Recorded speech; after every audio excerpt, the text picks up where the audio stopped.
All right, all right, all right. It's Project Storm, Stadia Revolution. Welcome to another revolutionary storm. In fact, this is episode 6 already. I can't believe it, Rev. We're breezing right through, man. Time is flying. Yes, sir. Already at episode 6, and we just feel like we just started it yesterday, man. Yes, sir. So with all that being said, man, what is going on? How are you doing? And all that stuff before we get into this gaming. I'm doing all right. You know what I'm saying? It's Sunday. We chilling. You know, I'm dealing with the situation. My mom's in the hospital right now. You know, Yeah, but sorry she to hear that. she just got a little bit of a situation where she may have to have her tonsils removed. So I'm just waiting on word to see what's going to happen. My brother and my sister are down there. So, you know, because they were down there for my nephew's graduation and it just happened. So, you know, we'll see what's going on. And so what's going on with you, Storm? Not much, man. I just wanted to say this, man. People got, I really hope people understand that we do these shows, man. We have real life issues like everybody else, but we still bring these shows to the people because, for one, we love to do it. 2, we hope that it's informative to you all and everything. And 3, we love gaming. Gaming helps take our minds off of things like this, man. Yes, but we sir. got, hey, Red, before we get deep into it, man, we have a big holiday coming up. You know what I mean? Especially here in the U.S. where we are, man. People just they go out and they celebrate and they have a good time, bro. But there's a whole lot that goes into this holiday, man, that we might want to put out as only we can do here on the Revolutionary Storm. So exactly. What am I talking about, Red? What am I talking about? We're talking about tomorrow, man. Tomorrow's Memorial Day. And this is the day that's set aside to honor veterans and the troops and soldiers that lost their lives in various wars from like the Civil War on to present day. And this and Veterans Day is like our big holidays for me because I'm the son of 2 veterans. My father retired from the Army. My mom was in the Army with him, and so I have a deeper appreciation for it. And then my stepfather was an MP in Vietnam, so there's that. And I had various family members that served as we all do, right? And then also with that, there's a little bit of history with that with this holiday, and we're not gonna get like too deep into it because we'll be like really, really off topic. Yeah, but I'm gonna pull it up. Yeah, you're right. I'm pulling it up. We'll just be really, really off the rails with that. But just want to recognize the fact that there are people that are starting to get into the history of this holiday and recognizing that there was the origins that they have, but the unofficial origin of the holiday was when freed African slaves were memorializing Union soldiers that basically directly and indirectly fought for their freedom. So they would lay flowers and wreaths and stuff on their graves and mark the grave site. And while that's not necessarily recognized as the official beginning of the holiday, this event did take place 1 year prior to the official declaration of it or something to that effect in 1865. So this is some history that is not necessarily taught in school. So if you guys do want to check that out, we'll drop a link in the chat so you can guys can take a look at that. I'm sharing it right now, in fact, so they can get a glimpse of what you're talking about. But go ahead. Yeah, this is just we like I said, we all have family members that serve. We have friends that serve. We had people just throughout our lives that we know that have made that sacrifice to fight for the furthering of this country, of freedoms and liberties and all of that stuff. So this is some interesting history, and if you guys want to really check it out, like I said, Storm says he's going to drop the link in the chat, and that'll be great. And then take a look at it. It's just good information that we aren't taught in schools. So you got to take a chance at it, and there it is. Learn a little bit of something. Yeah, and it's important to say a lot of this stuff. And now, hey, what's up to everybody in the chat so far, man? A lot of this stuff Mm-hmm. can tie into gaming, but there'll be important times that don't have anything to do with gaming. We're gonna drop it on you, though. We're gonna drop it on you all. We feel like, as well, I'll just point it out there, as African American gamers, men Mm-hmm. first. You know what I'm Yep. saying? Gamers second. Yep. I think it's important that we go ahead and put some of this information out here at times. And it's going to be pertaining to a lot of different topics, you all. You know what I'm saying? So if we hit you with that real, it's a real world out here. I always say it, the world is real. So, Yeah. Red, with that being said, man, nice breakdown on that stuff, man. I encourage Yeah. people to go out and check as much as they can because there's still things that I'm finding out that I didn't know, man. Mm-hmm. So Yeah. more to life than just gaming, y'all. So with that being said, though, But we we gonna do get have into a this lot of gaming though. we have a lot of gaming for you. We have a lot of We gonna gaming get for you into all it though. We today. about to do this right now. And we're gonna start with first of all saying what's up to this chat. Torres and Unitrix is in the building. What's going on, people? I appreciate y'all showing up Essential early and watches by everything. those guys being there. That's what's Yeah, up. yeah. So Red, we're gonna hit you with this right here. Boom. I know, hey, we're busy right now, but let me say this right here, right? Mm-hmm.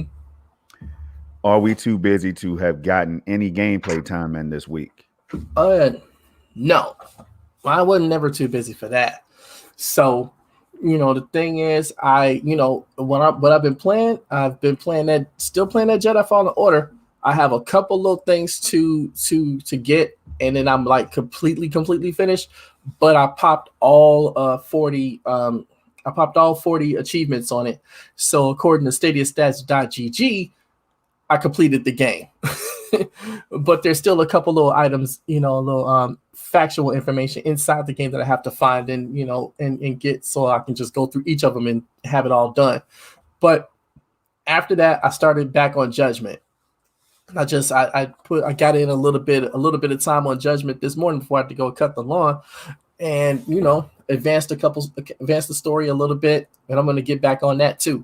So yeah, but I'm actually looking for one of the smaller games that I have in my lineup that I haven't touched, and I want to go through one of those little smaller indie titles and just see what I get. I might go back to Trying 4 because I started that already, but we'll see.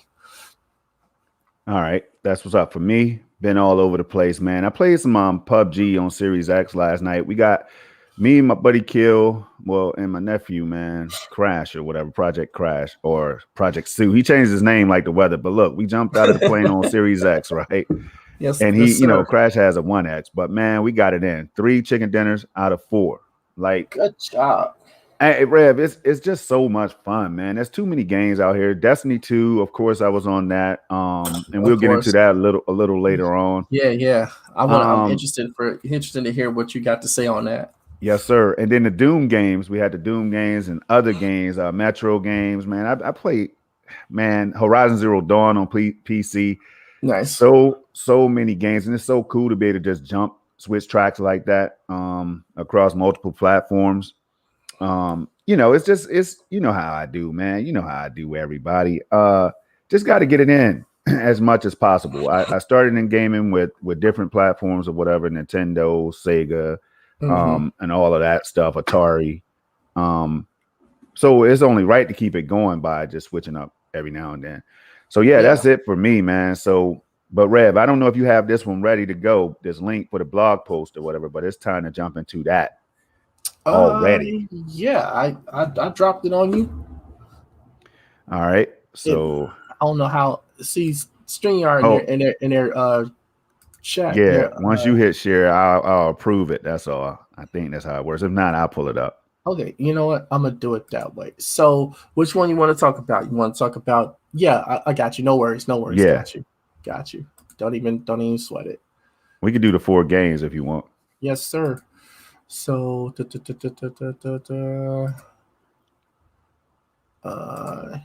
I just hit the share on that. All right, gotcha. Add to stream right now. We're good. So yeah, they dropped the pro games for June, and this is a really good lineup of games, man. I'm really happy with this. because last June, even though it wasn't a pro game, but we got like Wave Break and a bunch of other games last June. Yep. ESO was dropped on for the beta. It was early access mid June, so this is good. But that MotoGP 20, I was really interested in that game when it dropped. What was that? April of last year. So I'm really happy to see it come to pro. And we just got what was this? Trails of Cold Steel. Yeah. Yeah, man. That's a really interesting game. I want to see that, and people are really excited about Blue Fire, and I'm looking at this Chronos. So, there's a good variety of games in this. You got the racing, you got a JRPG going on. There's so much stuff that's available that's gonna be that people are gonna have a good chance to get their hands on. So I'm really excited for this one. And so am I. So am I, man. Actually, I was doing some I was looking at the numbers like sales wise on those games, and I don't want to get them out of order, but a couple of them, if not three, have done pretty well, man. Three out of the four, I know for a fact, has done pretty well. I'm talking about sales in the millions, I think. So that's good to see games like that coming to the platform, man. And Rev, what it's gonna do? It's just gonna entice more people to come over to play the games that they're used to, the games that they've never tried before, the games that they love. Yeah. That's all it's going to do, man. It's just going to bolster the library like every other library in gaming. And it's just a good thing all around, if you ask me. Yeah. So, but Chronos, that's one that I'm looking forward to because I played a little bit of Remnant from the Ashes, and MM2K reminded me that this was kind of like a prequel or something like that to that game. Yeah. And Trails of Cold Steel, been looking at that one. It looks pretty good. And again, like Ease 8 actually got me interested in playing a lot of these types of games, man. The JRPGs and games of that nature, man. That's what I grew up on, man. And so did I, right? But somewhere down the line, I stopped really getting into those games as much as I used to be, right? No, so I completely understand that. Yeah, I plan to change all that though, man. Then you had the MotoGP 20. Is that's the year, right? 20? Yeah. I tried that on PC. I don't know, like the mechanics. I had to get used to the bike mechanics. I've been playing a lot of sim racers and stuff, and then I've been playing arcade type racers like Dirt 5 and all that, and Grid.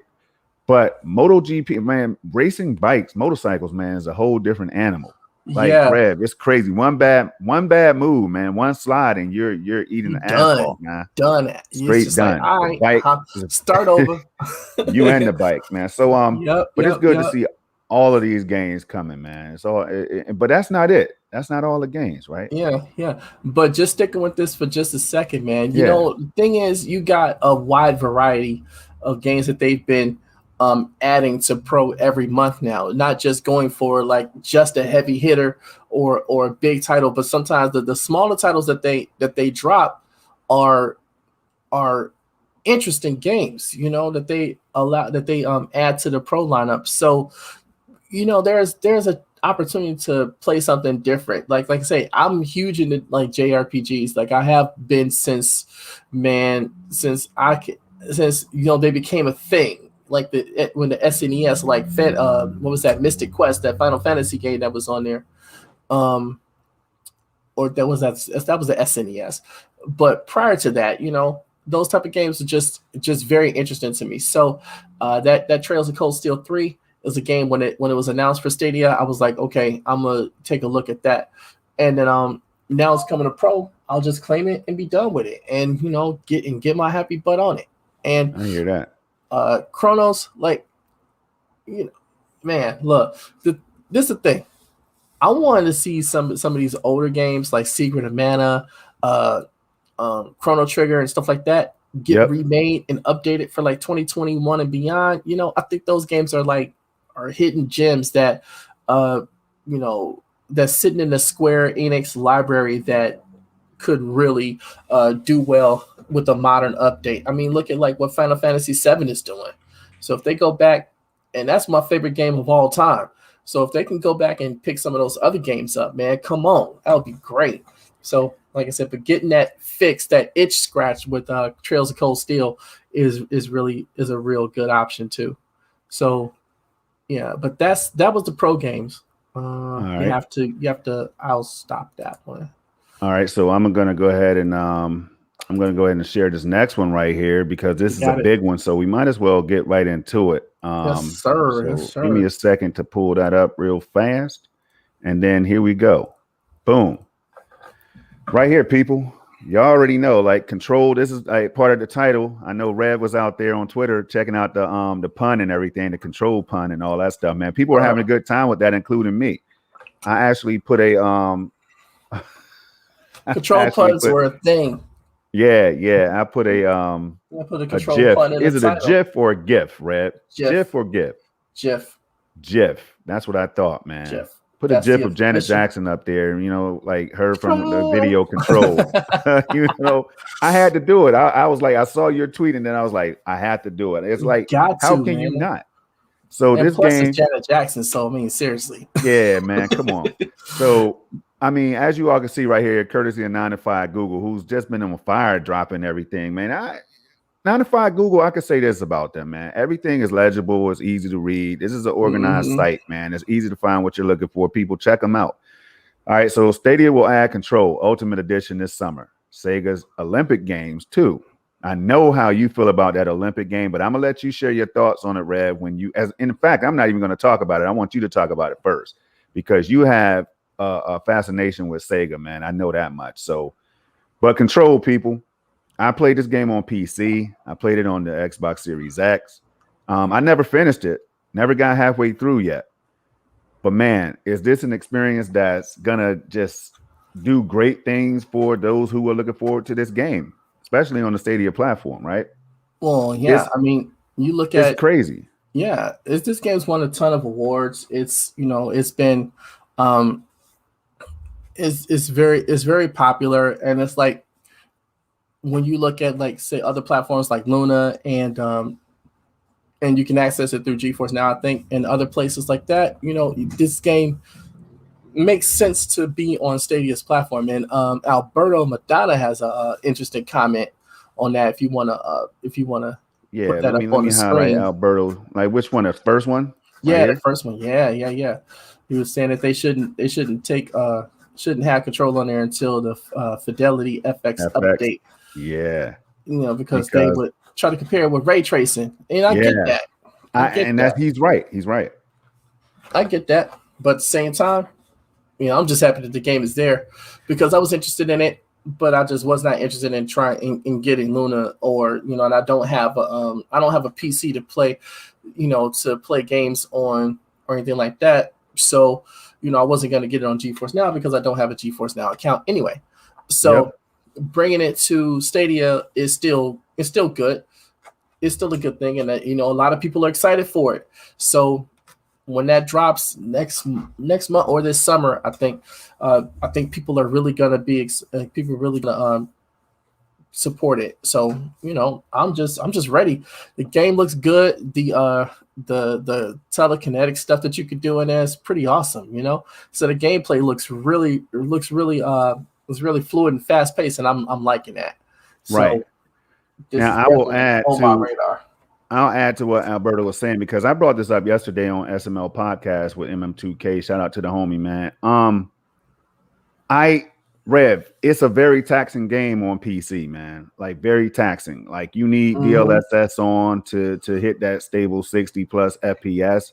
I think the highest I hit on my 3080, my RTX 3080 was about maybe 70 something frames or something at 4K. Right. I mean, and that's with those upscaling and like the DLS technology or whatever, machine learning, AI based technology and all that that's helping out.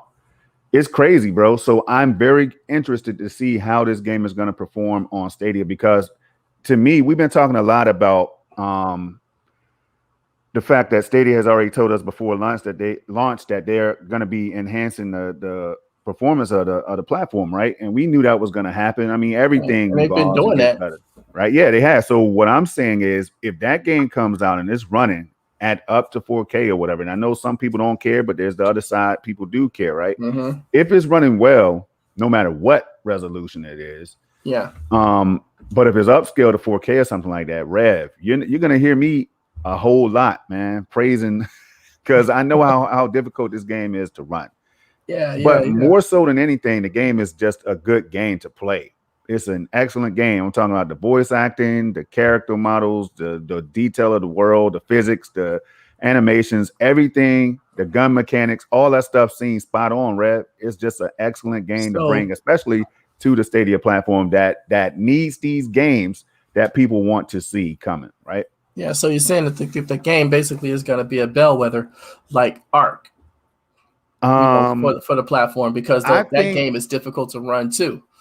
We'll see. I'll say this: Remedy. I don't think Remedy did, and the publishers.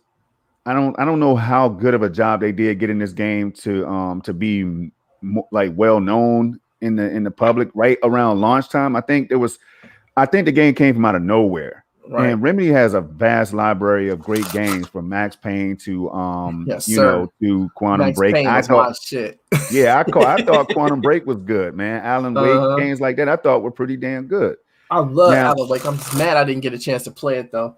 Yeah, I mean that's just my opinion, but yeah, you all that have played these games, you know what I'm talking about, man. They have talent. So Control though took it to another level for me. Based on what I was playing, I was like, wow, man, just looking at the physics in the game when she does this attack or whatever, when she just destroys everything, like the fact that I continuously kept chipping at these items and like this concrete, these slabs, like this slate looking rock material, whatever at times, man, just breaking it down with each blow.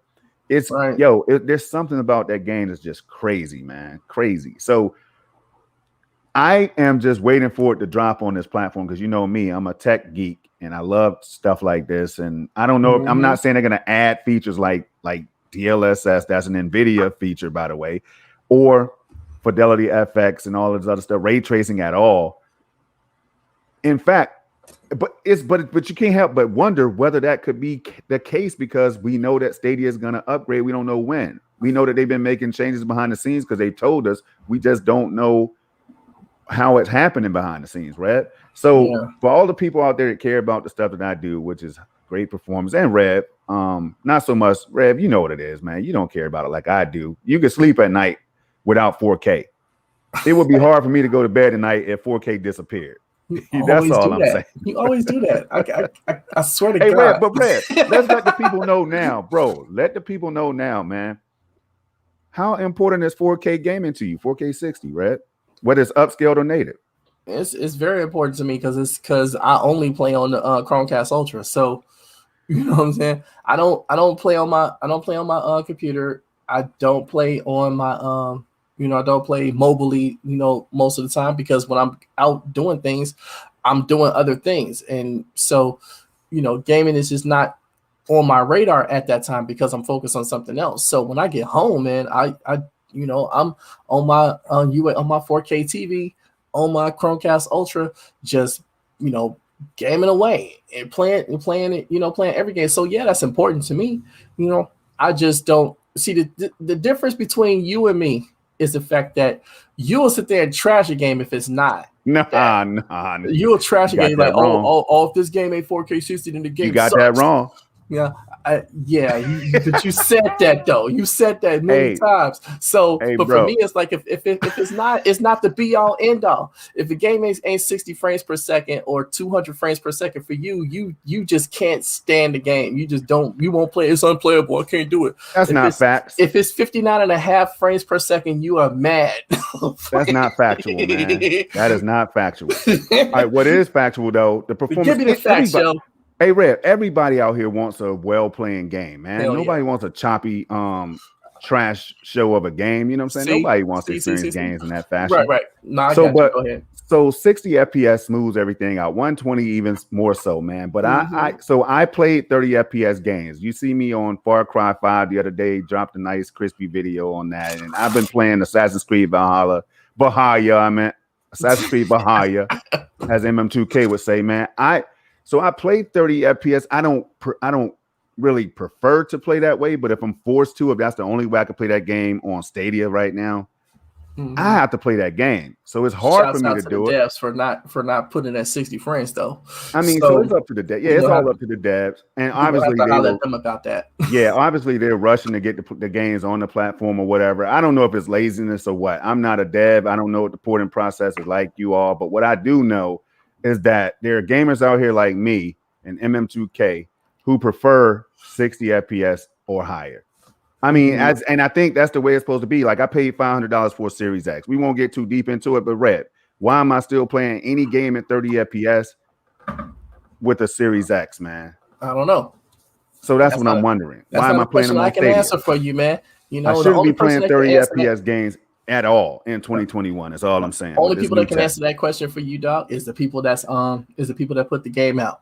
Yeah, because I hear that. If they're on the most powerful hardware, supposedly, you know, then they should be able to take advantage of every single nook and cranny. But the thing is, we know this from going through previous generations of games. You know, it takes a while for the developers to get comfortable making games with the new architecture of the latest generation platform. So we're still a couple years out from seeing devs taking full advantage of what all, you know, even the PS5, the series, the Xbox Series consoles, even Stadia, and you know, a few other places really have to offer. So we're still a couple years out from that. So we just have to just deal with, you know, what we have to deal with at this time. You know, there's going to be games that will show off the platforms really, really well. There's going to be games that are not, you know, and I think, but see the thing, but getting back to Control, I think if they weren't able to get a really good port of that game to Stadia, and we don't even know how long the porting process was for that. So it could have been a year, could have been a couple years. It could have been working on it when Control launched in 2019. Yeah, you know, they could have been working on building that game from the ground up, you know, for Stadia. We don't know, but I'm not saying that that's what they did. I'm just saying that that could have been the thing. But we don't know how long the porting process for this game was. So if they feel confident enough to put this game out, knowing that the awards that is won, the level of expectation that people have for this game now, you know, after 2 years of it being available on the market, then they wouldn't even announce this game if there wasn't a level of confidence behind it that this game is going to run well on the platform. So, but let me interrupt. That's the thing that's got me excited. Keep Outriders in mind now when you're saying this, because this is a hell of a discussion, Rev, that we need to have, right? About, and we talked about the porting process. We talked about the fact that we asked the question: are certain games getting the bad end of the rough end of the stick, or whatever you want to say, man, when it comes to porting process on Stadia? So we've talked about this, man. So Outriders and other games like Assassin's Creed and Serious Sam and others have come over, and they've just had a couple issues in the frame rate department. Doesn't make them bad games, right? Does Final Fantasy 15? We can talk about it, man, because this is what people are doing. They're spending money to play these games. But you know, the thing with Outriders is, you know, Outriders was kind of a unique situation where everybody was having issues all across the board. But at the same time, they rushed the port to Stadia to get it out and just decide, hey, we'll just fix it to borrow a producer term, we'll fix it in the mix, meaning that they'll get to it later. But, and you know, I don't know, that's kind of a tricky barometer to use as far as that particular game. But I mean, we've seen other games that have that's had some, you know, porting issues or whatever. But the thing is, if you can use the flagship Destiny 2, right? Yeah. Destiny 2 was ported in 6 months. They hadn't even started porting the game when they announced it. In 2019, it was going to be the flagship game for Stadia at that time. You know, they hadn't even started porting the game yet. They ported the game during the process of, you know, launching, you know, during the process of announcing Stadia and launching it and, you know, taking pre-orders and stuff. It was during that time, you know, from what was that, 6? So we're talking like November, blah, blah, blah. So say March to October or even August or so, or even, you know, little further back, I mean, so if it can get done, if a game like that can get done in 6 months, and the game ran really, really well, you know, who knows how long it took for them to do, like I said, do Control. And I just want to see, you know, how that game is going to run on this platform, because I think that'll be really, really interesting. Yeah, excellent points, man.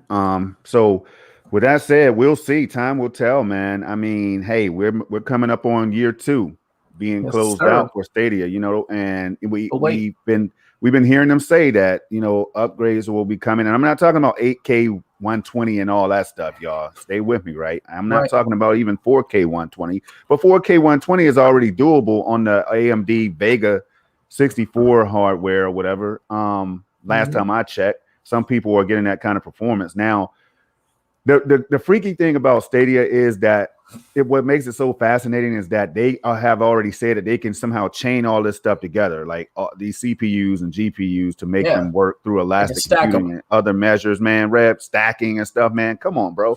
So we know the capabilities, because why? Stadia has said it, and whatever Stadia says is the truth. I've learned that. I don't know about you all. I don't know if you agree. Whatever they've said is the truth.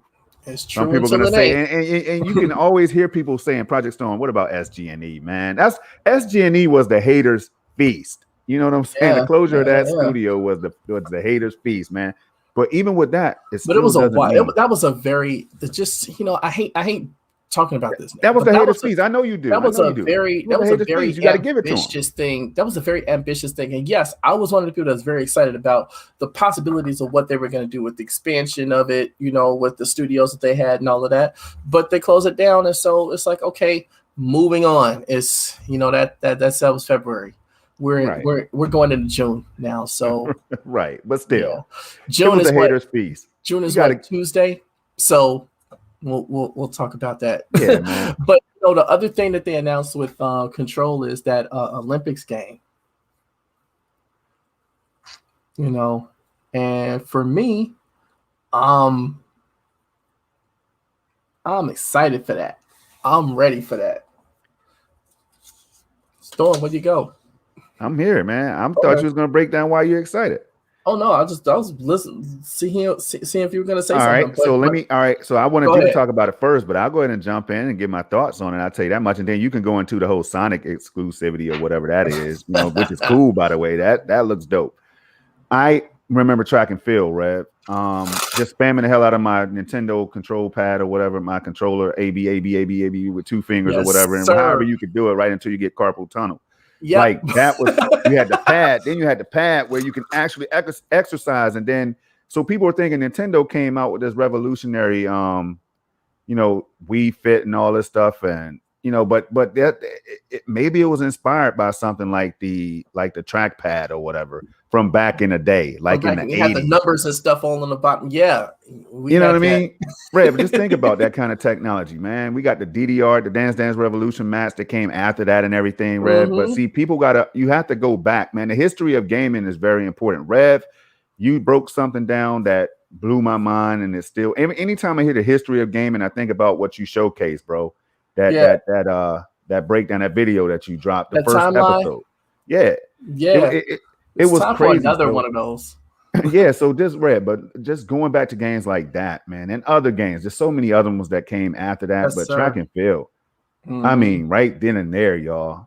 It was crazy. So for this game to be looking the way it does, for them to have multiple sports, Rev, it makes me excited. So I know you're like giddy right now because I'm excited for that. I'm excited for that basketball. That stuff looks so NBA Jam like, you know. I'm so ready for that. And then you know, the track and field part, that's going to be really, really interesting. I think we're going to do some left and right trigger motions on that. You know, the fencing, all this stuff. They got like 18 different sports that you could try on this, you know. So I'm so ready for that, because you know why? Because the game looks just fun. It just, you know, it just looks like unadulterated fun. Like you just pick it up, play it, and it's gonna have all that Sega goodness in it. And it's just gonna be a blast to just get a couple people together and we just compete and just have a good time and just enjoy this game. I'm so ready for that, man. You know, that's day one. That is day one. I'm sorry, and like I said, we're gamers, man. So it's like everything just can't be, military style, shoot 'em up, headshots all the time, Right. Everything just can't be that. There are so many different ways to enjoy a video game like Judgment. That's a detective game, and it's more narrative and story driven than anything else, right? But I'm thoroughly enjoying that game. Like the Jedi Fallen Order, I was liking, deflecting blasters, feeling like a real Jedi. It gave me that feeling of the Force Unleashed when I played that. And I mean, we got all the JRPGs. We have all the other different sports titles, racing titles and stuff like that. That's on this platform. And there's a ton of racing titles on Stadia, like a ton. And so it's like there's so many different things, platformers and all of that stuff. I mean, there's different ways to game. And yes, there's some people that just love, the Call of Duty games, and that's all they play. And they just want to just get as many headshots as possible, and everything, that they do is for that, and that's fine. But there's so many other different type of gamers out here that people, that it's good to have such a wide variety. And like with this game, is going to bring in a lot of different, sports, even if it's on a smaller scale, right? It's still just given an opportunity to showcase different ways to play. And I'm so ready for it. I don't know about anybody else, but when I looked at that trailer, I was like, yep, that's for me. I hear that. And it's definitely for me too. And it's for the families out here, the families who are on Stadia. Like, people have to realize that, these games are going to come. They're going to be hits, like blockbuster successes for a lot of families with like parents with kids and stuff like that in their household. It's just going to be major. Don't have a kid, just I'm just saying, like, you think about, but some of the parents might have kids, grown ass kids that's moved out already. You know what I mean? That's why I had to say parents with kids still in the household. Red, I got this, man. I got this. I know what I'm doing. I've been doing this for like 2 years now, which is a long time. All right, check this out though, y'all. We're gonna move on. After I highlight, first of all, shout out to everybody in the chat, man, that showed up with us, especially this dude right here. You know what I'm saying? And this dude right here, you know what I mean? And this dude right here. Yeah. And right here. Speaking of that, he says Sonic Colors. They're gonna have a Sonic skin in that, so you can play as Sonic in the game. You're probably not gonna have any of Sonic's powers or whatever, but I think that just opens the door to getting Sonic on Stadia, and I would be here for it if it does happen. Right. And look, I'm a Nintendo guy, and I was anti-Sega all day long, right? Back in the day. And I'm like, yes, bring Sega. I mean, bring Sonic over here. Yes, let's do that. So yeah, I'm all about it. I'm all about it. But moving right along, because I knew that was going to get us excited, y'all. And from here, the excitement doesn't stop. Because boom, we just saw this right here, Red. We just saw a glimpse of this right here. Now, some people like G Millie in the chat right here feels that Far Cry 6 was not as impressive to him as the other games in the series, as far as the visual fidelity and the look of the game and whatever. G Millie will be able to clarify. He's not afraid. He's not shy at all. But listen, I think that the game, and I will pull this up while I'm talking about it. But look, I think the game is looking really good. I like the art style. Wish I could play the video, but I'm not sure how that copyright stuff works on YouTube and everything. I know some people say you can play it without audio. I don't know. I'm going to have to look into it. If somebody in the chat knows, put some stuff out there. Let us know, y'all. But right now, I am going to share my screen real quick. And we're going to put this up as I talk about this trailer that we just saw. All right. I got courtesy of Polygon.com, y'all. Yeah. Far Cry 6, it says, will launch with the franchise's largest arsenal of weapons in October. Rev. October, bro. Yes, I mean, look at these characters right here, man. Hold on a second, man. Hold on 1 second, because I just got a tweet and I want to share it with you guys. But go ahead and finish talking about that. But I was just saying, like, when I saw the characters, man, I think they're, these characters are Mexican or whatever, and they are just Cuban. Oh, Cuban. I said, why the hell did I say Mexican then? Why? I thought I heard somebody say the word Mexico or something in the damn show. Check the private chat, yo.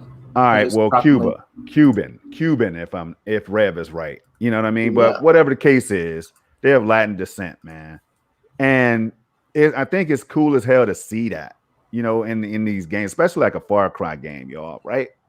Right. Like See, this character right here, this female character, she just kicks ass. To me, she's cooler than Aloy, man. Like, Aloy's mhm. cool. I'm not trying to say who's better, but Aloy's cool. But I don't know. Like she's just, I can relate to her. I think more than Aloy. And I'm saying all this because G Millie's in the chat, but I can relate to her. I think because she's just cool and calm and Yes, witty and sir. everything. And she held all these guns and all this stuff that that you're gonna have at your disposal to just demolish things with, right? It's crazy. It's crazy. And I'm looking forward to it, man. I'm looking forward to it. I play every Far Cry game that ever dropped. And I will get to that chat in a minute, Red, but this is important. I'm hyped, man.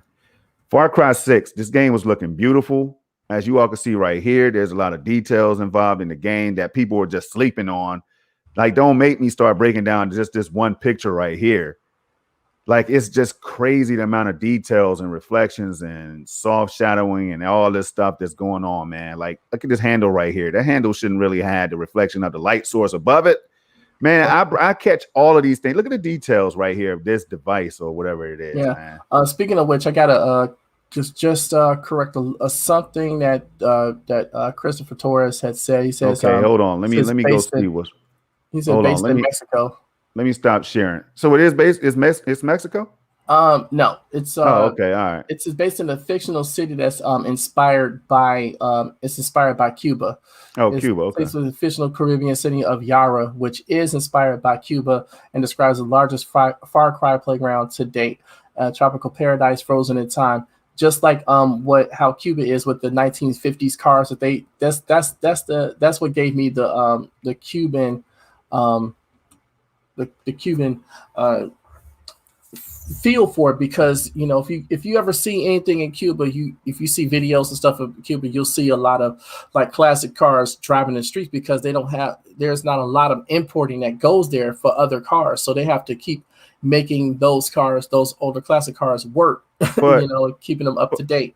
But hold on, let's check out what Claude is saying. First of all, what's going on, Claude, man? Claude Mitchell's in the building right here, Red. Now, see, this is why people are confused. I know I'm not going crazy now. I might be crazy, but I'm not that damn crazy. I know I heard Mexico. Now, maybe they're going to be going to Mexico or something. I don't know. They have something to do with Mexicans, but but like I said, the playground that you're going to be playing in, is a fictional city called Yara, and it's based on Cuba. Got you. No, okay, that's what's up. I'm not going to doubt you. You just read the facts. I mean, wherever you got that from. But look, Google. Either way, it's gonna be dope. But go ahead and finish your thoughts, man. That game looks amazing. The gameplay trailer was awesome. I was like, "Yep, I'm hyped. It's ready. I'm ready for it. Let's do it." I mean, we're supposed to get this game back in February, so to get it, like, what was that, 8 months later? Yeah, it's kind of disappointing to get it so late in the year since we were supposed to get it earlier, but you know what? I can wait. I'm patient. We got Riders Republic and a couple other games that's coming out during that time, and hopefully Chorus and a few other games will drop soon. So we'll have something to play in between the time. So I'm not worried about that. But man, did that thing look so awesome? The rocket pack on the back, when she bit down and blew everything up, man. I'm like, okay, yep, that's what I want to do. I want to do that. Me too. And then the CD weapon, man, where they're playing the Macarena or whatever you want to, whatever it's called, Macarena. I always say it wrong, but check it out, man. That was dope. I mean, like, that was just dope right there. Did you see that? Like, where they had the CDs that they were flying at people. Yeah, the way you can just use anything as a weapon for your gun and shooting CDs at people. Come on, man. And all of the lighting, right? The lighting when they were in the jungle and stuff, like everything about that world. I just want to be there because I know why they implemented that art style. They implemented the art style because there's going to be so much going on. Like, at some parts during that game, I'm sure it's going to be so next level gameplay wise and everything, man. Yes, sir. It's crazy. Yes, sir. And then shout out to the little puppy or whatever, man. And shout out to the just little puppy. And the alligator. That, like I said, we're going to be getting that on Stadia, and so people won't be able to say, "Oh, Stadia don't have any games." I mean, we're getting the games, like seriously. But yeah, this comment, yeah. So, Chris, don't worry about that. It's just like I said, it's just people were just confused about that, so we're just clarifying it and making sure that the correct information is out there. There's no other there's no other meaning behind that. Just making sure the correct information is. Yeah, that makes sense. That makes sense. I definitely put it out there. But so check it out. But we're gonna move on. We know Far Cry 6 is gonna be dope. That's yet another game coming to Stadia, another AAA game, by the way. But what we're gonna do is we're gonna go into this right here, because this right here is still a hot topic until this event passes, just like Google I/O. People are going to be talking about whether Stadia should be at E3 2021, right? Now, we've already given an early take on it, Rev and I, last episode, where I said that I didn't think that it necessarily needed to be there. Rev, do you remember what you said before we go into our new take? I just think I was saying that it's either way, because E3 was like the biggest event in video games, right? And then COVID hit and it kind of took it away, so it was replaced with Summer Games Fest or whatever. But with E3 coming back, I don't even think I remember exactly what I was saying about that, but I will say this. I think that there should be some presence there. They don't have to go like super hard or anything like that, but I think that there should be some presence, since we don't have any information on if they're going to do their own events or not. So if you're not going to do your own events, then you should be at the place where the eyes of the gaming world are going to be. Like we gave them a pass because when they first launched Stadia, that they weren't at the video game awards. And I'm like, well, the platform just came out. What awards, what would be the purpose of being there at that time when, there's really nothing to say right now, you know? And then 2020 hit, and they had a small presence at Summer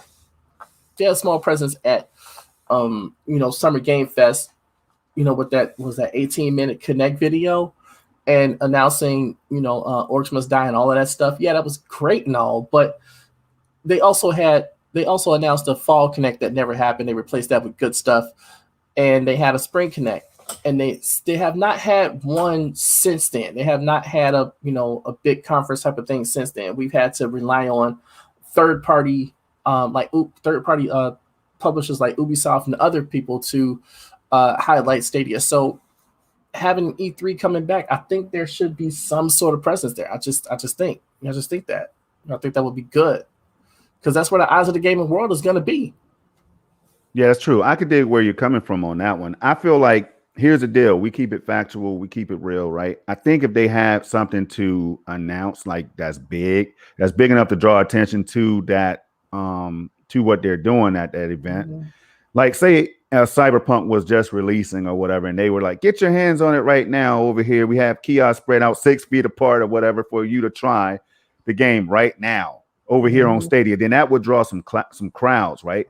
But the last thing I think, because they've already, and I get what you're saying. So listen carefully, you all. I understand. Y'all know I rock with the platform. I'm on Stadia. Me and Rev are talking about it every week. We love Stadia, right? But what I'm saying is, like, if you don't really have anything except, hey, Google Stadia, come try it. People who are already hating or who don't know what Stadia really is, I don't know if they're gonna flock over there in droves. And if you see a small crowd, Rev, of like a couple hundred or less people, then somebody might say, "Oh, Stadia, nobody really cares." Told you, look at this, So it's just so many things that could go on now. And I'm saying this for a good reason too. This is cloud gaming, right? It's cloud gaming.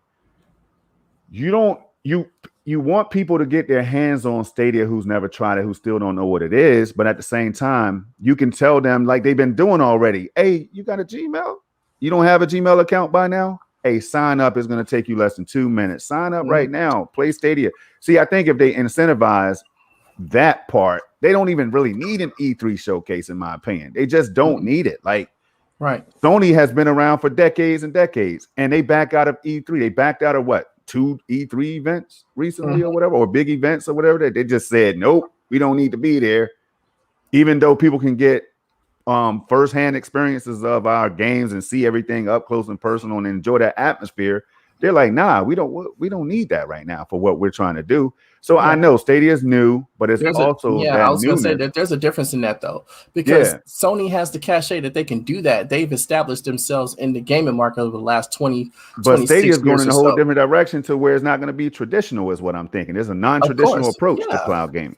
of course. But at the end of the day, it's still gaming, That's and true. that's the last word in that cloud gaming thing, gaming, and that's the most important part. That's So true. what I'm saying is, you have to, like I said, I don't think they would need to go like gangbusters and just make this big, huge splash, but have a presence. That's all I'm saying.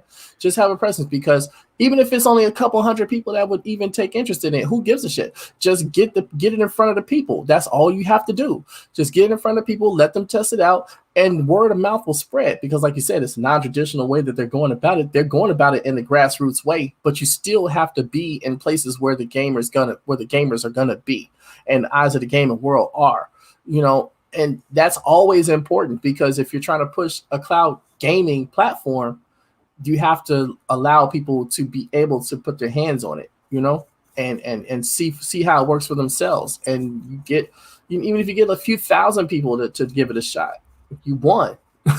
You won, and that's just it. That's just an easy win. Even if people have a negative opinion about it, who gives a crap?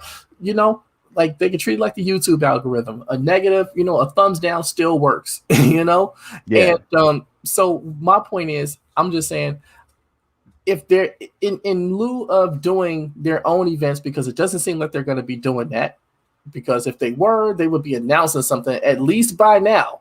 And if we don't hear anything by June as far as that's concerned, then okay, well, where are you guys going to be to showcase what you could do? And it doesn't have to necessarily even be big announcements, but just have something, for people to get some slight buzz going. That's all.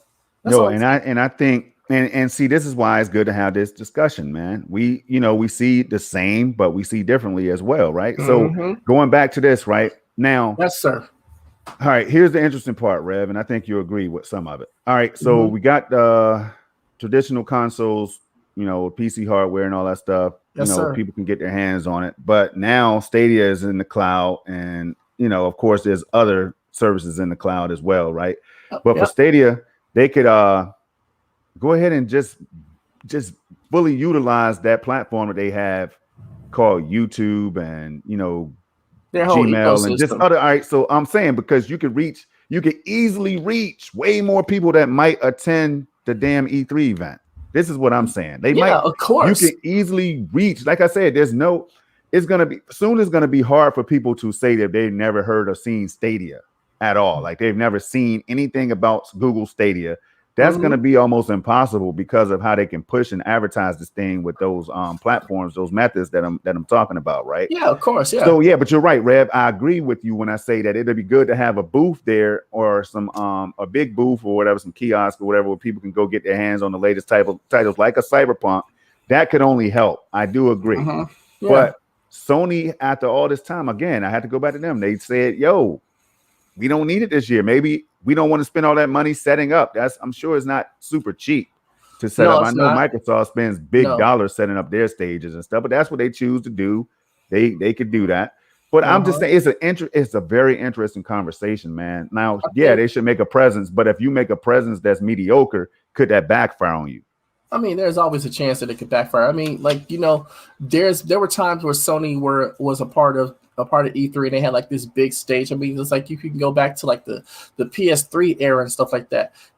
They had a couple failed E3s in that time, and Microsoft, same thing. They had a couple failed E3s during that time. But the whole point is, you're trying to establish yourself in the market, and no matter what, the market is what it is. So even if you're going the non-traditional route, which is fine, that's their choices of business to do that, and they're gonna try to grow organically. And you'll, like you said, with all the deals that they're making and stuff like that they're getting this in the hands of the people directly, that's fine.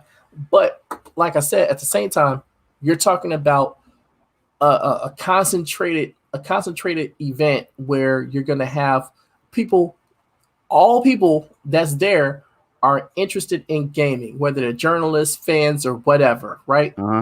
So there's not a chance where you're gonna get Stadia in front of somebody that's not interested in gaming like at all. Everybody that's there, everybody that's going to be a part is going to be interested in gaming on some level or another, whether it's console, PC, cloud, whatever. So it just, like I said, it just makes sense to have a presence. You don't, like I said, even if you're not going super hard because you got other things going on, I think we're going to get into a little later too, but it's just good business. To borrow a quote from Triple H and whatever. It's just good business. You got to do it. Oh no, that was Pirates of the Caribbean quote. Sorry, but but like I said, I agree with you. The grassroots marketing that they're doing since day one is it's working. It's slowly building. But you want to have a place. You want to have a place where you're getting the most bang for your buck as far as getting people onboarded to this platform. And I think E3 is a good place to do that, Yeah. And I'm not going to disagree with that, man. Hell of a thought. We might go deeper into that. That was great. That was great. I will say that. And what's better than that is this chat, man. Win or lose, presence is necessary. Exactly. I get what you're saying, Jay Chase. You're right. It shows that you're behind the product. And I get all of that stuff. But at the same time, we saw what happened to Xbox when people thought that they were finally going to deliver that big E3 presence that they were looking for, right? A lot of backlash and a lot of hurt feelings occurred, So it's kind of like, this is why we have to do it, Jay Chase and Rev. We have to talk about it for the people, man. So it is what it is. But for the people. But I tell you what else we have to talk about, man. We got to talk about this real deal right here, y'all. Real deal. Stick around. All right. I know a lot of people are like, oh, damn, I'm so tired of this right now. The word code and all that stuff. Right. Man, but as a gamer, it's very, very important that we discuss this right here, because now going on for over a year now or whatever, that's how it's affecting gaming and like shipping and hardware and software and all this other, and people being able to work hands-on with their peers inside of a building or whatever. All of this stuff has been changed, man. So gaming has been changed as we knew it, right? Now, hopefully that will all be sorted out soon. But Red, we have an article to share, right? Yes, sir. I'm gonna pull it up real quick. And then we could break this down, because I have a lot of thoughts on what COVID has done and how gaming has been impacted. And then we can have cloud gaming right now that's been impacted, but how much so? So let me share this real quick, y'all, so we can have this conversation. All right. Do it. Now, I don't know exactly, because it's like this PDF file thing and all that stuff, but we're just going to give them the gist of it, of what it's all about and where they can find it, right? So I can also drop this in the chat, which I will do after this. Hopefully I'll remember it, because I haven't dropped the last link yet. But this right here, Rev actually found, man. We've been talking about the pandemic and how it's impacted gaming for a long time on different platforms. You know what I mean? Sir. Me, Rev, MM2K, other people, some of you in the chat. And even though, the vaccines and everything are here, people want to see more E3 like events going on and just getting back to normalcy in life and gaming, right? But it's just like what this is saying has basically been affecting big time companies like electronics, like EA, Activision, Blizzard, Ubisoft, Capcom, Take-Two, and and it's been so basically because of all this in-house stuff that's been prevented, the digital side has risen. Like the cloud side, there's like this big advantage for cloud gaming right now. And a lot of people are saying, some people, the haters, feel like Stadia should have gained more traction during this time. Red, we're gonna get your thoughts on all of this stuff. Jay Chase in the chat said the same thing. Yeah. Okay. So, and this is what I'm saying. So this is why, again, we had to talk about it. This right here is very lengthy, you all. This is why we're not going to read it. But we want to just get your thoughts on everything, and we're going to give our thoughts on it. We know that these companies, developers and publishers, have been affected and impacted by this. They've said so. We saw how it shook up game releases, console releases, and hardware, PC hardware, games like got the graphics back card last year. Oh my gosh, hardware was hard to manufacture. I mean, we're still feeling the effects of that right now. That's why people can't find, can barely find PS5s and stuff like that. So, chip shortages, everything. Like I got a friend who works in, shipping and receiving. Right. I do, but indirectly. But she works directly with it. By getting, people finding trailers, not trailers, but the shipping freights and stuff like that, for overseas and everything, and how much that costs, and making sure these companies are able to get their products over. And she describes it as a complete and total mess.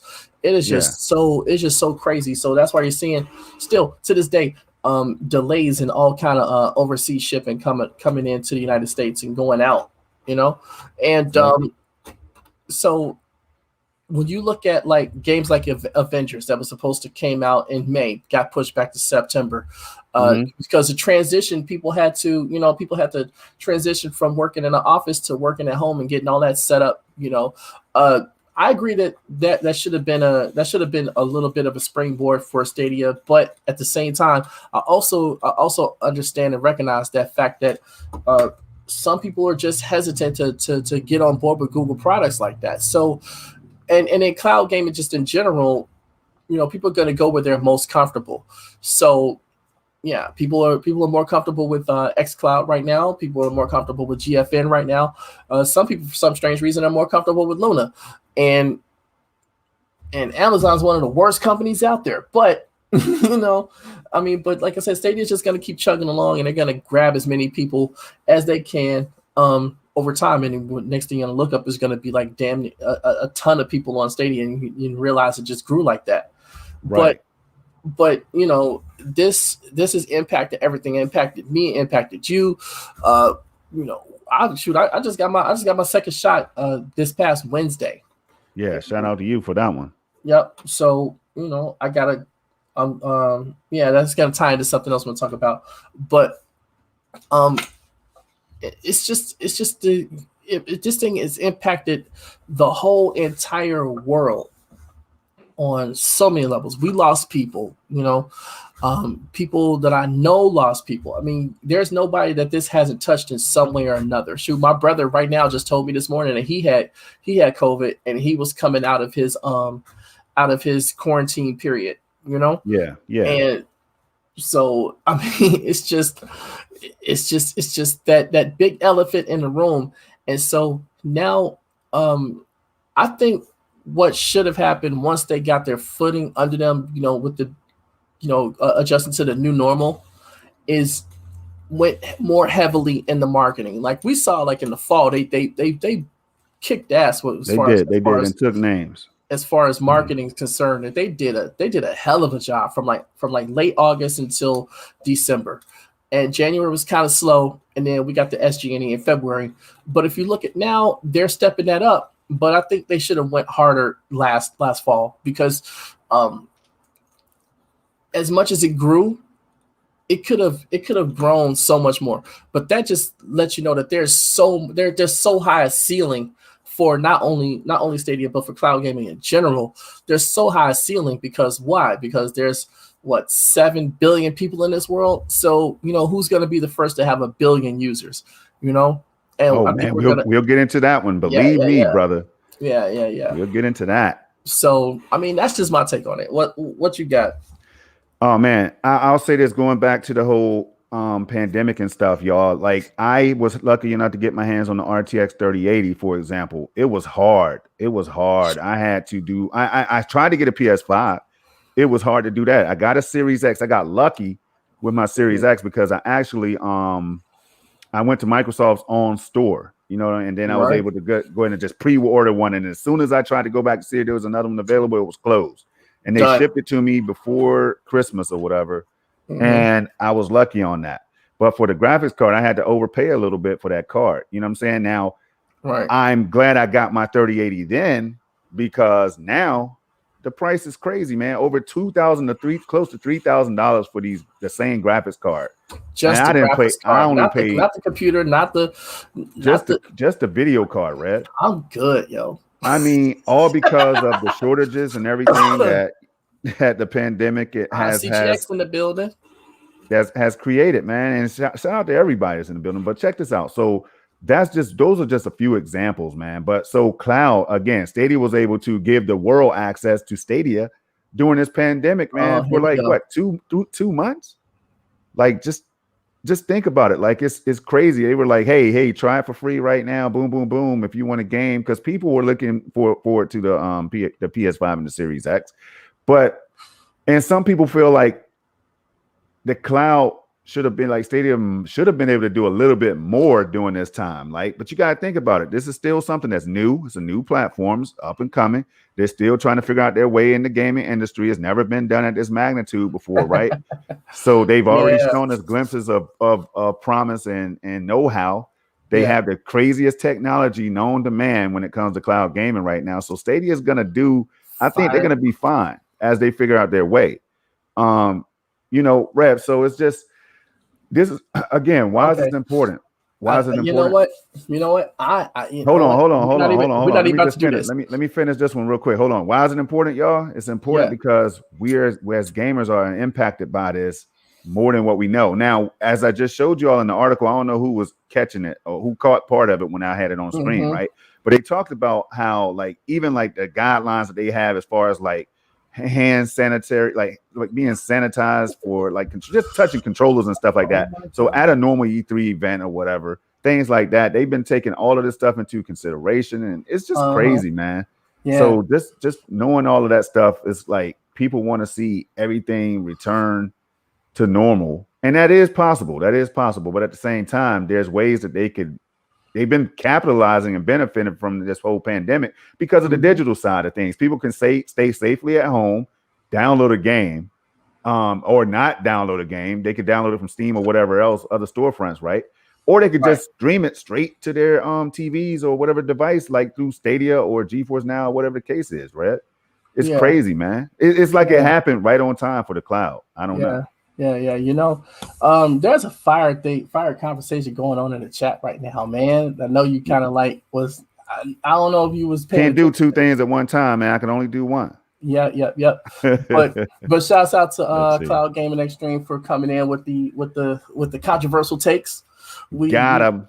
We really appreciate that. But it's the thing though. Nobody, since they haven't revealed their numbers, nobody knows how many people actually got on board with this or not. So we can't say it didn't happen, and we can't say it did happen one way or the other. So people, when you say, oh, they didn't reach numbers, how do you know? How do you know what numbers they were planning to reach at whatever time? And just because other people revealed their numbers doesn't mean that Stadia's numbers weren't on par with theirs or whatever. We don't know that. So there's no way right now. That's just assumption. That's just an assumption that they weren't. And you're fine to do that. That's cool. But at the same time, I'm not sitting here worrying about how many numbers they have, how many this and the other. As long as they keep growing it and growing it and growing it, that's good.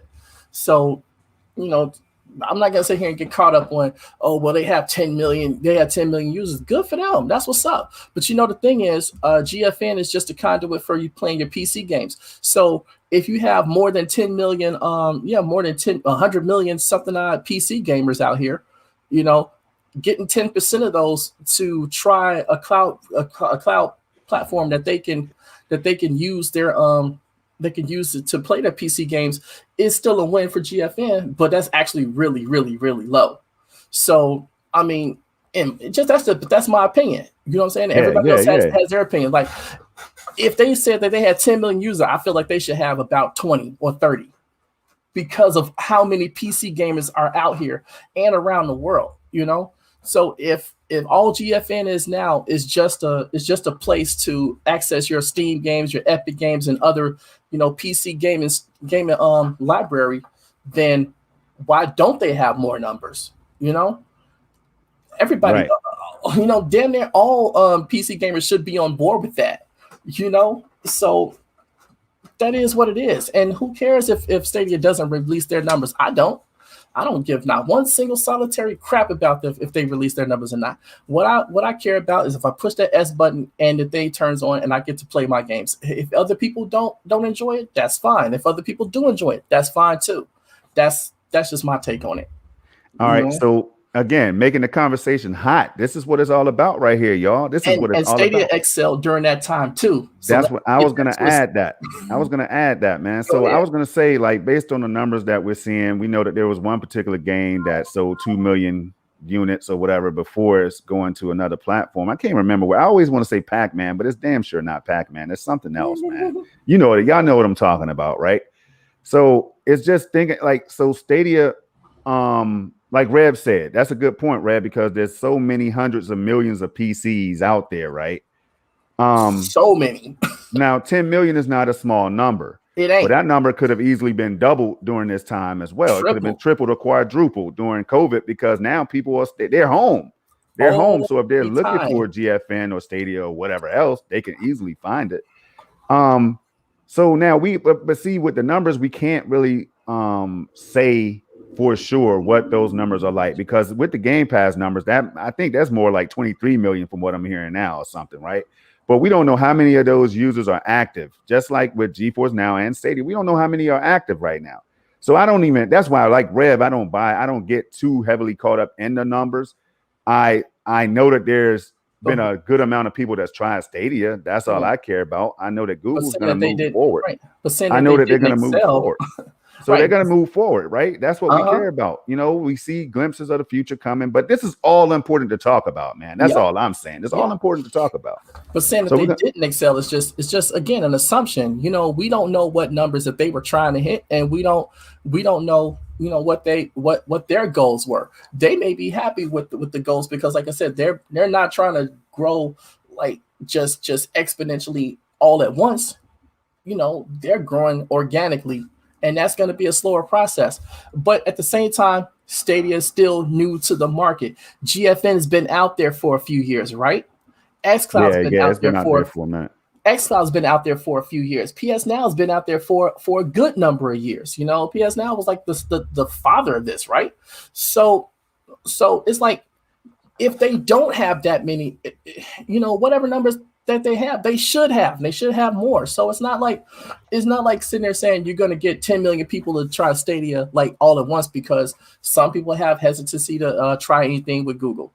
Some people have been feeding into or being misled by some of the misinformation out there. Some people have followed all of these YouTubers that have been just trashing it for almost 2 years. There's a whole lot of factors in that, but at the same time, but we can't say whether they excelled or not. If you look at the debacle with Cyberpunk that happened, you know, over all the different consoles, what was the best place to play it at? PC and Stadia. Not on any of the consoles, not on any of the next generations or anything like that. It was and PC then when you look at Stadia. GeForce Now, like getting games pulled, that's not happening on Stadia, man. Like people are not pulling their games off of that service. You know, it's kind of like and see, Rev, I I'm don't not want to trashing cut you. GFN because I think, you know, GFN is good for what it does. It You is. know, it's just not for me as a gamer, because I don't own a PC. I don't buy games on Epic or Steam or anything like that. So it serves me no purpose, but it serves a lot of people a good purpose, and it has its place in the market, and I'm all for it being there. I'm all for it being there. Yeah. So, I mean, there's been times when people were so like secretly tight on the numbers, man, like secretly tight on the numbers, including Microsoft and stuff, man, with Xbox. And, you know, you get these numbers out now, but then when you get these numbers, there's still validity to the whole thing. So say Stadia dropped 20 million numbers, right? Figures or whatever, right? Say they had over 20 million people have tried Stadia now. Right. Red, what would people say? What would people say, Red? Would they say, "Oh, I agree, that's so awesome for Stadia"? What would they say? They wouldn't believe it. They'll figure out some sort of way to trash it, because that's what they do. Yes, they would. Yes, they would. They would figure out some sort of way to spin that as a negative. Oh, it should have been a whole lot bigger. But GFN says, hey, we got 10 million users and we've been out for a bunch of years, and we have like over 100 million PC gamers. And hey, look, this is the best thing ever. It's like, come on, man, you can't be both. Like, GFN, like I said, is a great service for what it does, and for the people that love it, people that use it, it's an excellent way to play. You know, it's an excellent way to play for them. And you are not going to get me to sit here and say, oh, you know, forget GFN is no good and it's not other. No, that I'm sorry, that's just not going to happen. It has its place in the market, just like Stadia does. Now, does it need to be, does Stadia need to be on the same level of that? No, they're going after two different kind of gamers, and that's been the thing I've maintained since 2019. That going after two different type of audiences, and GFN caters to one audience, Stadia caters to another audience. So Stadia has a more uphill battle than GFN does. GFN has a golden road because PC gamers are already baked in. You're already baked in. Stadia is going into the more console realm, and that has a more established user base than that isn't necessarily willing, too eager to get into the cloud gaming, aspect of things. And so, there's a lot of hesitancy, but that's what's going to happen when you're new in the market. That's just going to happen. Your growth is going to be slow, seriously. Yeah. And so what people got to understand is you had to keep it cloud when we're talking these numbers too. You got to keep it cloud. You can't throw in Game Pass, cloud gaming extreme. Y'all can't. It's like you can't throw in Game Pass only because we're talking X Cloud right now. Yeah, right. You can use Game Pass with X Cloud, but what I'm saying is it's X Cloud versus Stadia. It's GeForce Now versus Stadia because it's all cloud. You know what I mean? So how many people, how many of those 18 million Game Pass subscribers, Red and chat, how many of those people tried X Cloud? Do we have those numbers? I want to see that. That's what I would like to see. I want to see those figures. How many of those Xbox gamers out of the 50-something, 60 million sold right now, for the last generation, how many of those people even jumped over to X Cloud to try it? That is the bigger question right there. Right. Now, just like Microsoft is not throwing those figures out there, unless I'm mistaken, unless somebody has that. If you have that, drop that somewhere. Drop it in the chat, drop it somewhere in the DM, so I could put those numbers up for the people. So there's a reason why we're not hearing about those figures all the time. It's just like there's a reason why you're not seeing people really play X Cloud. You're just not really seeing a whole lot of people. All those Xbox gamers are not playing X Cloud, man. There's a reason for that. So there's a reason for Stadia's numbers not being shown to the public or because whatever. Google knows how many people have tried. Google generally doesn't reveal their numbers anyway. But so I can tell you, this is not outside the norm for them. Hey, Red, pull up that video, man. Pull up that 26+ million on one video. Just pull that up. But what we know is that the interest level is there for Stadia. We know that even if people's intent is to just hate on it, like Stadia is gaining traction when it comes to stuff like that. So I get what people are asking. I get what people are saying. Some people just don't care for Stadia. They don't care for it. So yet what they're gonna do is they're gonna trash it. They're gonna talk bad about it. They're gonna have doubts. They're gonna be like, oh, it's gonna die if they don't do this. And that's what happens, man. But are people giving that same energy to X Cloud? Nah, because when Microsoft, all they had to say is the Series X server blades are coming this year, and now people are like, oh, this is gonna kill Stadia off. It's gonna be the final blow. Just wait. That's how they talk behind the scenes and out in public. That's how they talk, man. We had the proof of it. We've already highlighted some of this stuff. Yeah. So I mean, it is what it is. If you can share it, hey, all of this is happening, Rev. All of this is happening is because it's happening because Stadia came out first with technology that works and threatens to be the lead in the cloud space as far as performance, the library of games that keeps growing, Google's technology, all of that stuff that Google has access to, and the fact that Google is one of those big three companies in the cloud, man. That's what all this is coming about. That's why it's coming about. I mean, yeah, but so, I pulled it up. You can share it. Yeah. So we're gonna go ahead and we're gonna let you share, man. Boom. Oh well, I mean, X Cloud is in beta, so I mean that gives it a pass, whatever. Yeah. Well, here it is. X Cloud is gonna stay in beta for another year or two, probably, man. And just like GeForce Now, it was in beta for a long time. And shout out to GeForce Now because I played it first. I used it to as a measuring stick for Stadia just to see if Stadia would work. That's crazy, man. But look, here's the deal. What is Stadia and how it works? Everything you need to know. On that video right there, y'all see this number right here, man. Like 26 million. So over 26 million views and growing. Was that for this video is like just 9 months old. That's crazy. and it's got 26 million views on this. It's So crazy. I mean, there's interest. People are looking at it, and that's good. That's a good sign. So now, even if they got like 10% of that, it's like there's 2.6 million people to join in. Like even if they got those numbers right, just 10% of those people, that's still a win. Because this is a new platform that people are just gonna be getting used to being in the market. It's not like it's been there for 5, 6, 7 years and now people are just now coming around to it. It's literally been there for just under 20 months. Yeah. Or Yeah. just under 20 months it has been into the market. Yeah, people forget that, man. And you're talking over 3 million. I know some people think they're skeptical of those numbers of the 3+ million downloads, but they're right there. I mean, they're right there to see, for people to see. Some people are thinking that there's 6 players on Stadia. You see why it doesn't always make sense when people start thinking and assuming and all that stuff. Now, right here, Cloud Gaming Extreme, you did say, but wouldn't it be great if we didn't have to assume? Yeah, but it would be great if I knew for a fact how many subscribers signed up for xCloud. And it would be great. It would be good to know if all those GeForce Now players are still playing.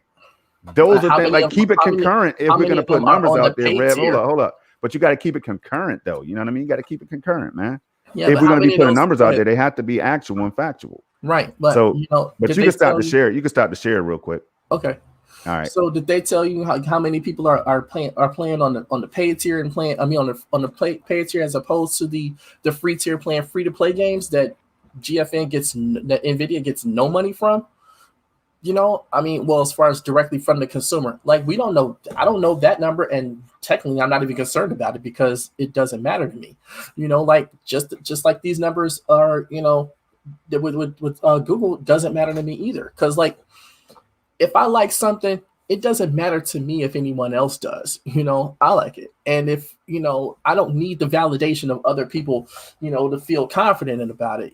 I can see what the company is doing, and I'm supporting and whatever with my dollars, and see what they're doing. If I like what they're doing, that's all the validation I need. I don't need to know every single dime that they're spending on this and that, because that was another conversation and people saying they're overspending on games. Every company spends money on video games. This is not a new thing. Just because we got that Capcom leak that they spent $10 million on Resident Evil 7 and Resident Evil 8, and the third game that they paid about $5 million for. I mean, like we don't know every single contract that was signed and how much money was transferred from one company to another for every single game that's out there. We don't know that. We weren't even supposed to know those numbers, but it came out in a leak, from a Capcom ransomware hack. That's the only reason why we know that number. So it's not like that, just sit there and make the argument that they're we don't want them overpaying for games. It's like, this happens every single day. It's happening right now. Somebody's paying a couple $1 million for a video game to be on their platform. It's probably Google, probably Sony, probably Microsoft, probably, Steam and whoever. Everybody pays money. This is a cash business. They're paying that money on the fact that this is going to be a return on their investment. So, I just don't get this argument, of overpaying for games. Who cares? Like, who really cares? Because we ain't spending that money. We ain't cutting no checks for that, for whatever, to get. We're just going to be the ones, paying our 40, 50, 60 bucks to play it. Man, Torres just hit something around the head, man. And this is why it's not even wise to get into the numbers game and all that stuff, man. That's why a lot of companies shy away from it.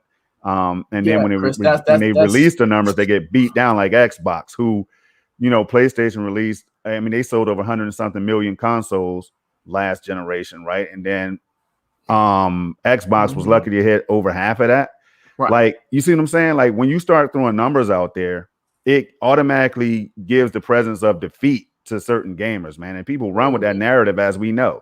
Yeah, I mean, we know already running with the narrative, Yeah. I mean, but that's just par for the course as it is right now. But like I say, see what Kelsey Run is saying right here is that GFN and Stadia shouldn't be compared. They are two totally different things and target different demographics. That's the exact thing I've been saying for almost 2 years now. That's the thing I've been saying for nearly 2 years, and I everybody just put them. I lump them together because they're in the cloud space. That's the only reason, because they're in the cloud space, cloud gaming. But they're going after two different markets. I don't know how many times I said that on Reddit. You know what I'm saying? That's a fact.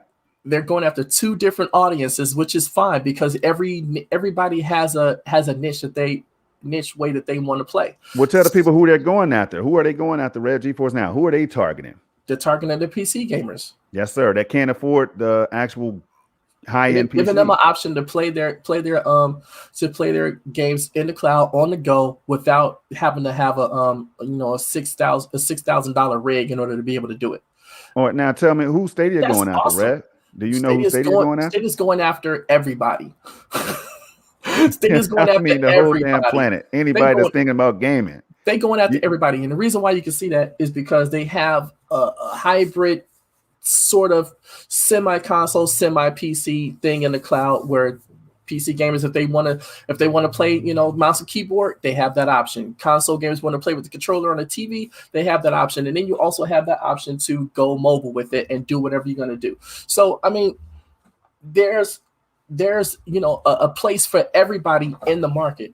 Everybody. This is not like it's some finite, pool of like 200,000 people. We're talking 7 billion people, that they're trying to target. Like, who's going to hit India, right? Yeah. Who's going to hit India? The population of 1 billion people by itself. Who's going to hit India? When they hit India, and India is showing strong interest in Stadia. Once they release there, you're going to see a lot more users signed up on that too. But we can't assume the worst. We just I just don't like that. I just don't like that mentality of assuming the worst just because you don't have all the information. I would rather just wait and see what happens and then go from there, go on the factual information as opposed to my opinion of it. I don't need to know every single thing that everybody's doing. I don't care what lunch break Billy is taking on, that works on research and development. I don't care when his lunch breaks is or how many bathroom breaks he takes. I don't give a shit. You know what I'm saying? But some people need to know that, and I don't know why. Yeah. So I tell you what, this like my grill is about to be tomorrow, man. This right here is on fire. You know what I'm saying? Yeah. I'm gonna burn something up tomorrow, like we're burning it up right now. This conversation right here is the real deal. This is what you get. Revolutionary Storm. Well, hey, Cloud Gaming Stream, everybody else that joined this damn conversation, listen, this is how you talk about stuff, man. Yeah. This here is how you do it, ladies and gents.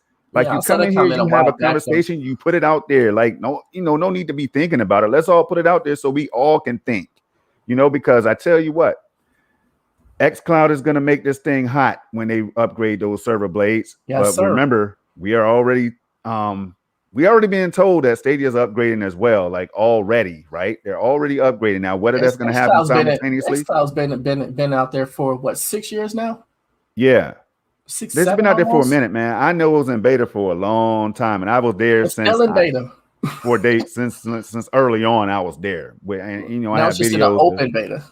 Yeah. I mean, so the thing is, though, some people thought the Stadia was a beta, man. We don't even want to get into that beta smeta. You know how it goes, Red. So here's the deal, though. Mm-hmm. We can move on, though. Yeah, I know. It's hard to move on because people have to wait for xCloud to be enhanced, where Stadia came out of nowhere, enhanced from the ground up, man, from the beginning. Yeah. I mean, from the beginning, y'all. So it's kind of like it caught people off guard. Like, hold on, Stadia is running this narrative right now as far as tech goes. We're not talking numbers now. We just said why it's not wise to talk numbers on any one of those services or platforms, right? Right. It's not wise to do that because there's a lot of speculation going on, and at times we all speculate, right? But there's a lot of speculation. You take those numbers with grains of salt as well. Exactly. Because hey, Red, let me ask you this, Red. How many people play xCloud every day that you know? I don't know. I don't still exact. Actually, I don't know any. Still exact. How many people play xCloud that you know, homie? If you could drop that in the chat. Jay Chase, how many people that you actually know in real life or in gaming, some of your friends or whatever, that use xCloud faithfully right now, even in beta form? But they use GeForce now. Some people I know, I can name about maybe in real life. No, I'm lying. Zero people. But in the Stadia community, I could tell you that there's some people that I know that use GeForce now, including Cloud Gaming Stream and others. But it's kind of like xCloud is not taking off. it's not on fire right now. You know what I'm saying? Let It's me not on contrast fire. that. The public does not even perceive it that way as being on fire right now. You know what the public says though about xCloud, for example? It's not there yet. It's unfinished. It feels so rushed. It feels like it's just what But it's been there were for they like thinking 6-7 about? years though. Like the performance is not there. Is this 720p? Is it 1080p yet? And stuff. That's what you're hearing about xCloud. Unfortunately, it's crazy, y'all. So it's kind of like because it's not in the same bracket with like Stadia's in a different league when it comes to performance, and it's getting the games right. It's getting the games, Red. Yeah. So people are upset about it, man. Let's just keep it real. Some people are bothered by the fact that Stadia is out here running the way it does. Now, if Stadia came out and they just set it on fire, they had all the Call of Duties and everything, Apex Legends and everything. What would these same people who are asking these questions about Stadia and xCloud or comparing the two, what would they be saying about Stadia? Would they concede and say it is the best thing ever since sliced bread? Yeah, they wouldn't be asking that question, one, but I did want to contrast something that you said, as far as like the people that that's trying xCloud, not to be, taking a crap on xCloud, because it is what it is. It's gonna be good once they get that infrastructure down for it, and once they get it upgraded on, so it's gonna be great. It's awesome, right? We hope it's gonna be great. I think it will. It's gonna be great. I think it will, because I just don't think Microsoft will, would have invested all of that into it and not and it not be great. I'm an Xbox guy, so that part of me is just believing in it, right? But this is the thing. I don't know anybody that's tried it yet. I don't know anybody that's that even heard of it, right? But I've ran into people that I have no prior conversation with, just randomly through other places outside of online, but outside of the Stadia community and stuff like that, right? Yeah. And I've ran into people that were contacting me about other things that I do, and they just saw one time, they saw that I got my gaming chair, right? Yeah. And they said, this person asked me, it's like, so what you game on? I said, what you game on? What PC? I said, I don't game on PC or console. It's like, oh, so what you game on? I said, cloud game, Stadia, blah blah blah. Person was a founder. The person I ran into was a founder. I'm like, okay, all right. I wasn't expecting that, but cool. Showed me pictures of his founder's controller and all that stuff, blah, blah, blah. Now, he may have been an eBay founder. I'll just do that. But, but founder. Right. But he did have a founder's controller and a Wasabi. So there you go. And then I ran into, I had the pizza delivery guy. He said he heard of it. He heard of Stadia, and I was actually playing at the time. So when he delivered, he was like, oh, this is it? I was like, yeah. And he was thoroughly impressed. And this is like months ago. Man, shout out to Rock Red real quick. Rock just dropped a tweet yesterday. He sold a camera to a guy. The guy was a Stadia founder. I mean, it's just crazy, man. Right. So it's crazy. So the whole point is that, I'm running into people outside of the community that I've never had any prior conversations with or anything like that, or even tried to get them to try anything.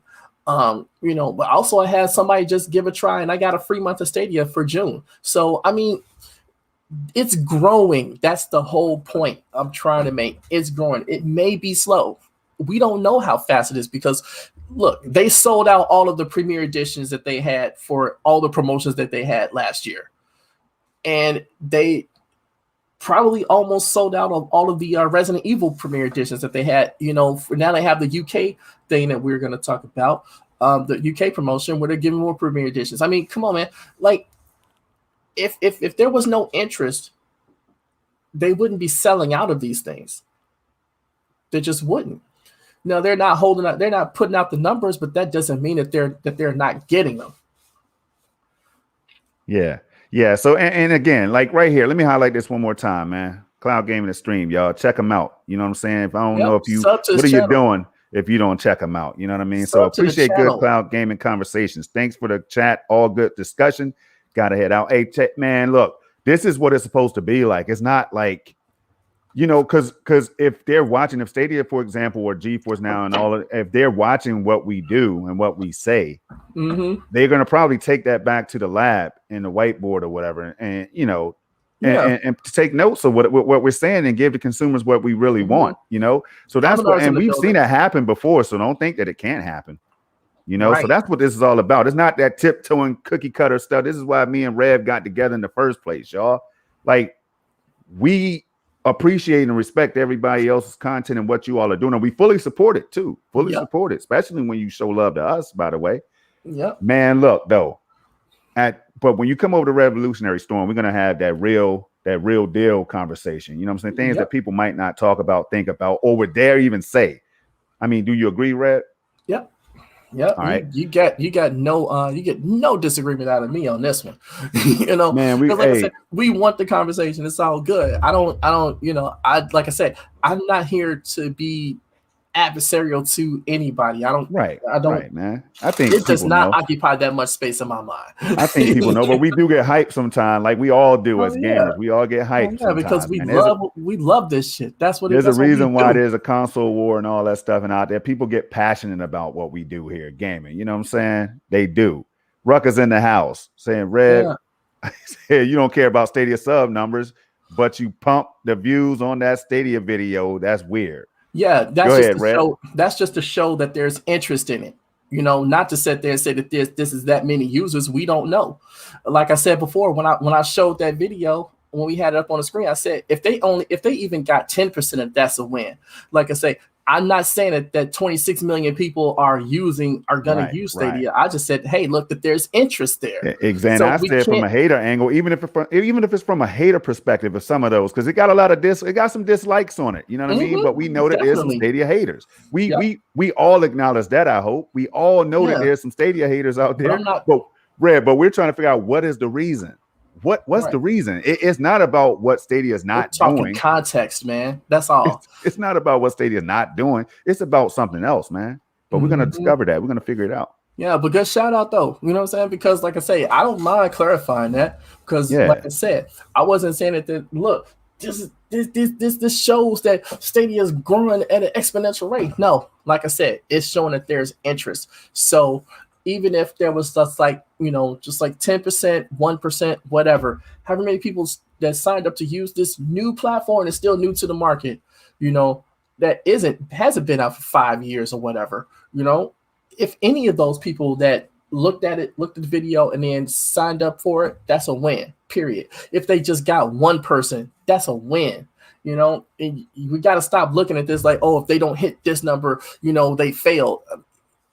We're not in the boardrooms, so we don't know what their projections are. We don't know where they plan to be and what they want to be at any given time. So we can't sit here and sit there and assume the worst all the time. Like I said before, it ain't that damn serious. It's really not.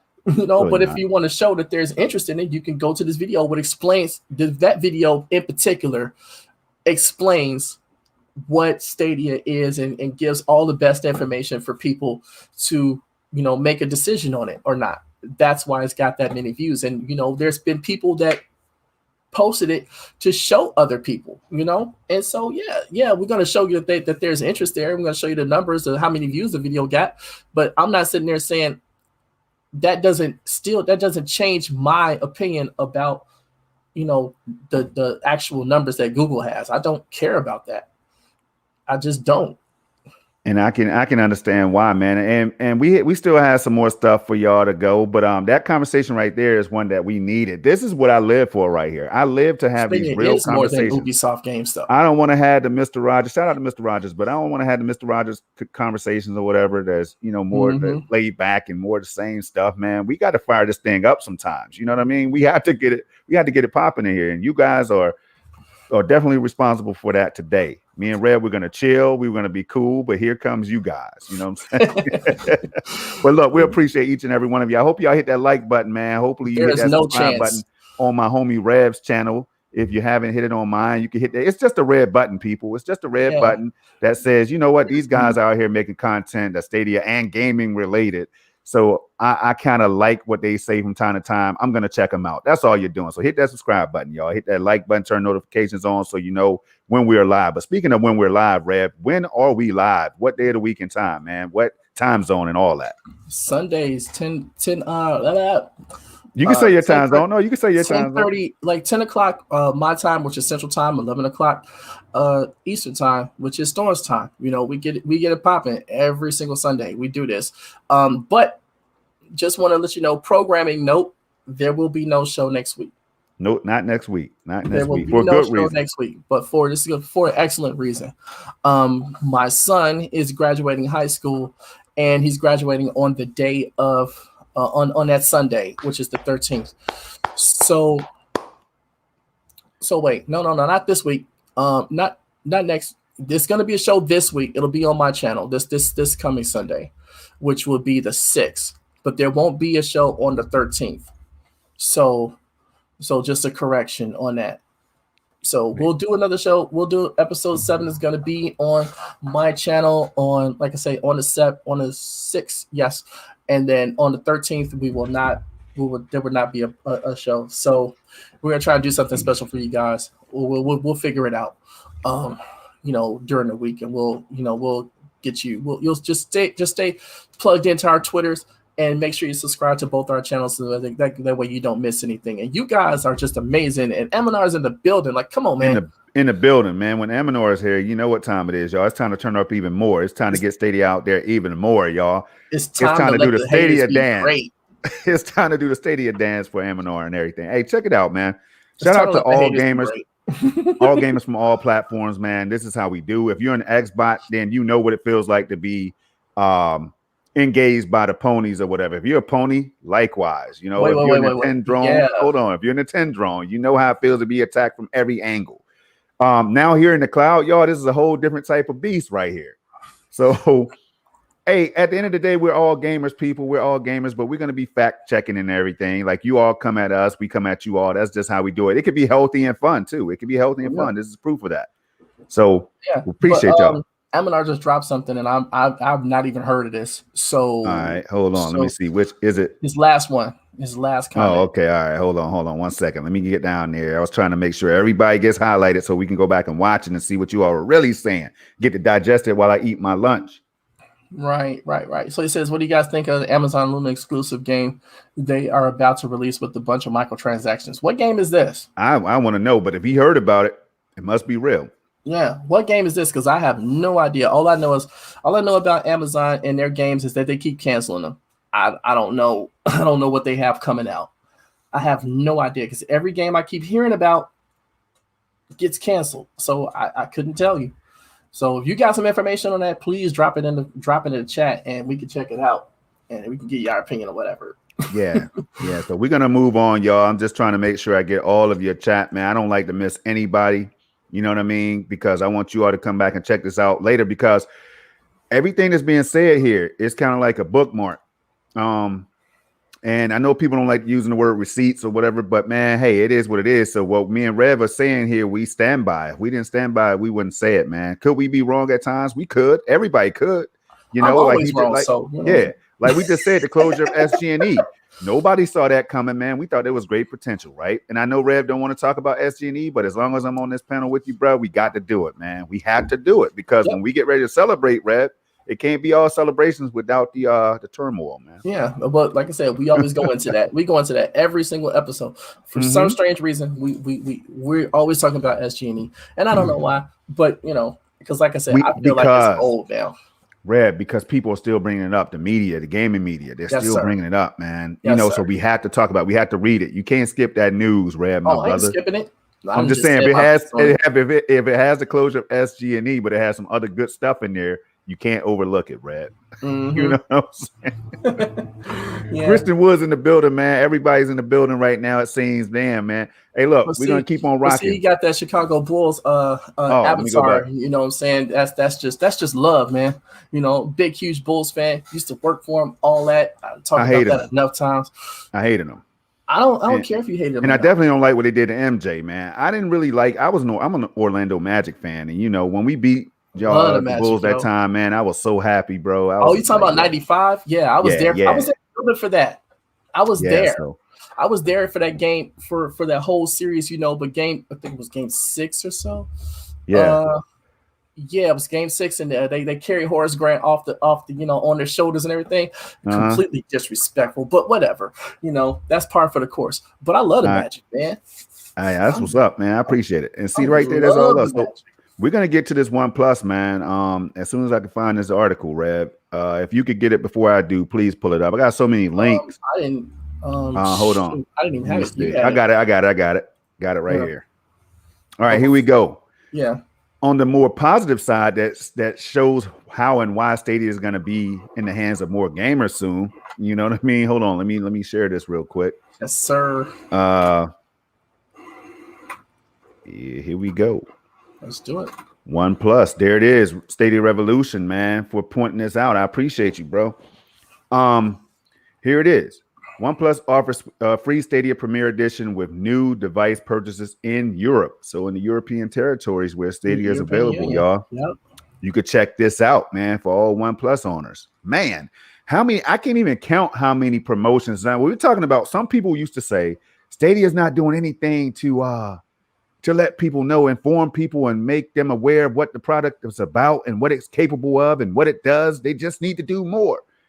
And I keep finding stuff like this, and I'm like, damn, man. Yeah. It seems like they're doing almost too much. Though.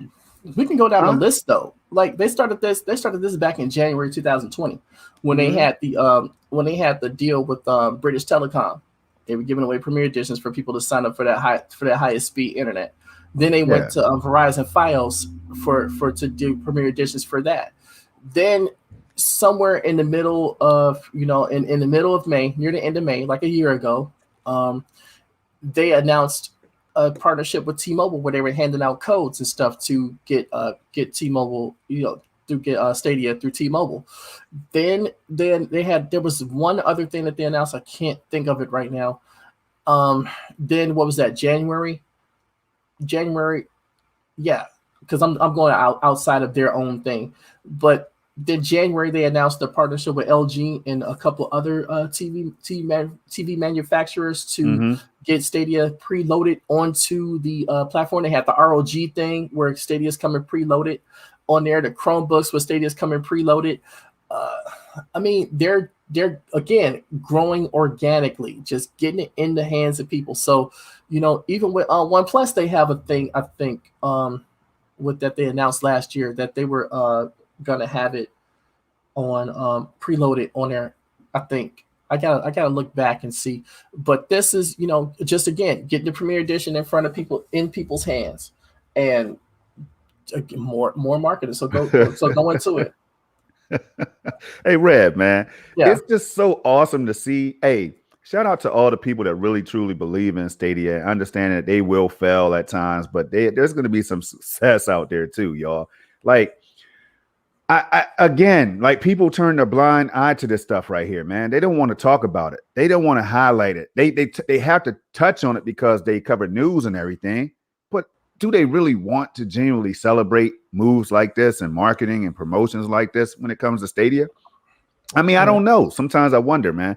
But right here, so it basically says OnePlus has partnered with Google to give away a free Stadia Premier Edition controller and Chromecast Ultra bundle with the purchase of any OnePlus 8T, OnePlus Nord, or OnePlus 9 series device in the UK, France, and Germany from today until September 30th. That's a pretty good while. September 30th. Long time. Come on, man. They could be getting their hands on these devices over in the European territories, man. Like, come on now. Rev, you just talked about India and the Asian market and stuff like that, where interest just seems to be. They keep begging for Stadia to come to India, man. Like, this just shows that Google is. And Brazil, too. And Brazil. They're capable of doing this. There's countries that and companies that want to partner with Stadia. So obviously they don't see Stadia as this monstrous thing that some people see it as. I mean, hey, look, it's good for the people, man. But let me read the rest of this. So OnePlus, the global smartphone brand, today announced a special bundle that includes a dedicated Google Stadia pack available with the purchase of a selection of OnePlus devices for UK gaming enthusiasts as a part of this offer. Customers in UK, France, and Germany will get access to the Stadia Premier Edition bundle, consisting of a Stadia controller and a Google Chromecast Ultra when purchasing a OnePlus. Now, I just said it, all right? So basically, it's the same thing that they just set up here. Now, listen, that's huge, Red. And I tell you, because why? It gets the devices in more people's hands, man. Like, it just gets the devices in more people's hands. Like, once you know about Stadia, this is what they've been saying. Jack Buser and others from Stadia have been saying all they have to do is really just try the damn thing. Just once you get it in your hands, you can't forget what you just tried once you play it. Now, shout out to 9 to 5 Google again, y'all. I'm going to stop this sharing right here.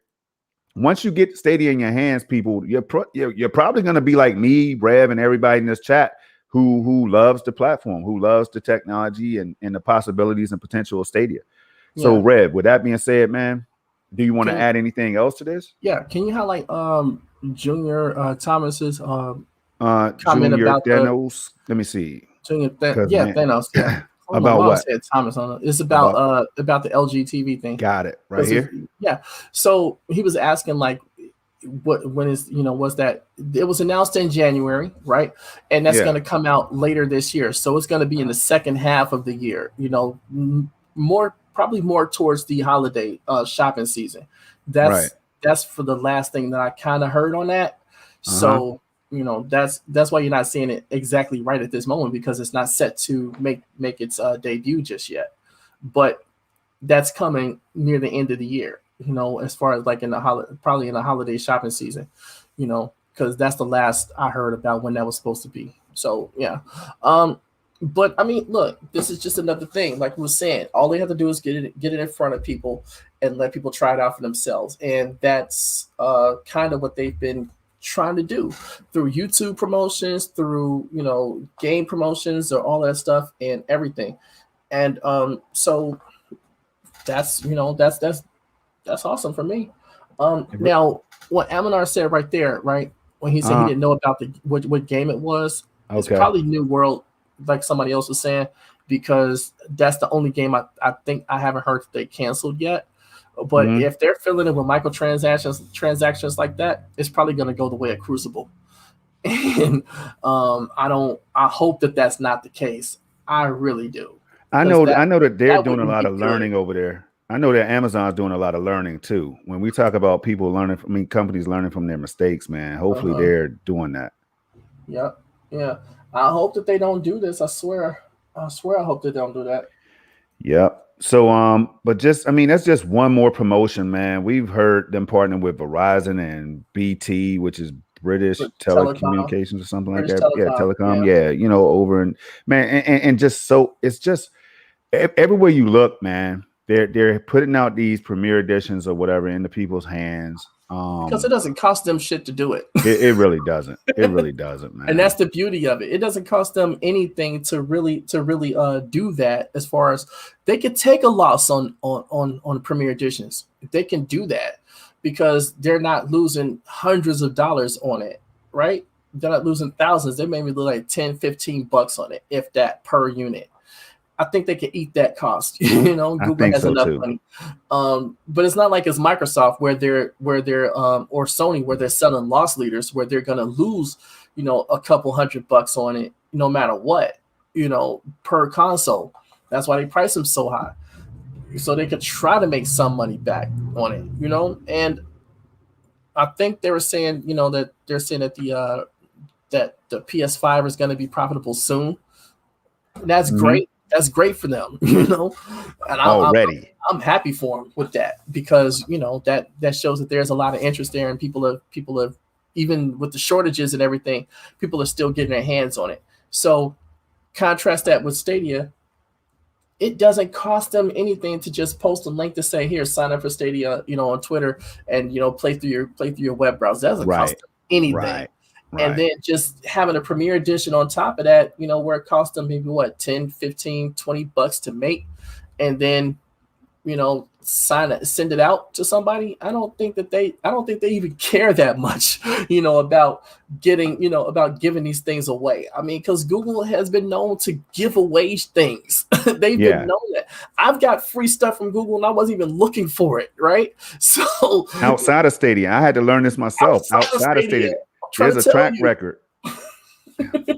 They can afford to give it away. I mean, that's what they can afford to do. That's just a feather that they have in their cap, man. You know what I mean? And we said this, we called that this could be the case and that they were going to be able to do this stuff early around launch time, right? Like we were having conversations talking about that. Imagine when they are able to do this. And imagine when they really flip the switch on YouTube and all that stuff, YouTube gaming, YouTube integration and all that, right? There's just so many ways that overnight the world could learn about Stadia. Overnight, the world can try Stadia. The world can try Stadia, right? Well, if in all available territories, 22 countries, but imagine when when they expand, man. Like overnight, people are going to have access to this thing versus shipping and hardware and people losing their items and stuff. You know what I mean? Lost shipping and all. I mean, you don't have to worry about any of that. The cost of shipping, none of that stuff. You don't have to worry about anymore. And I think that's where people are becoming afraid of cloud gaming, man, and digital gaming, right?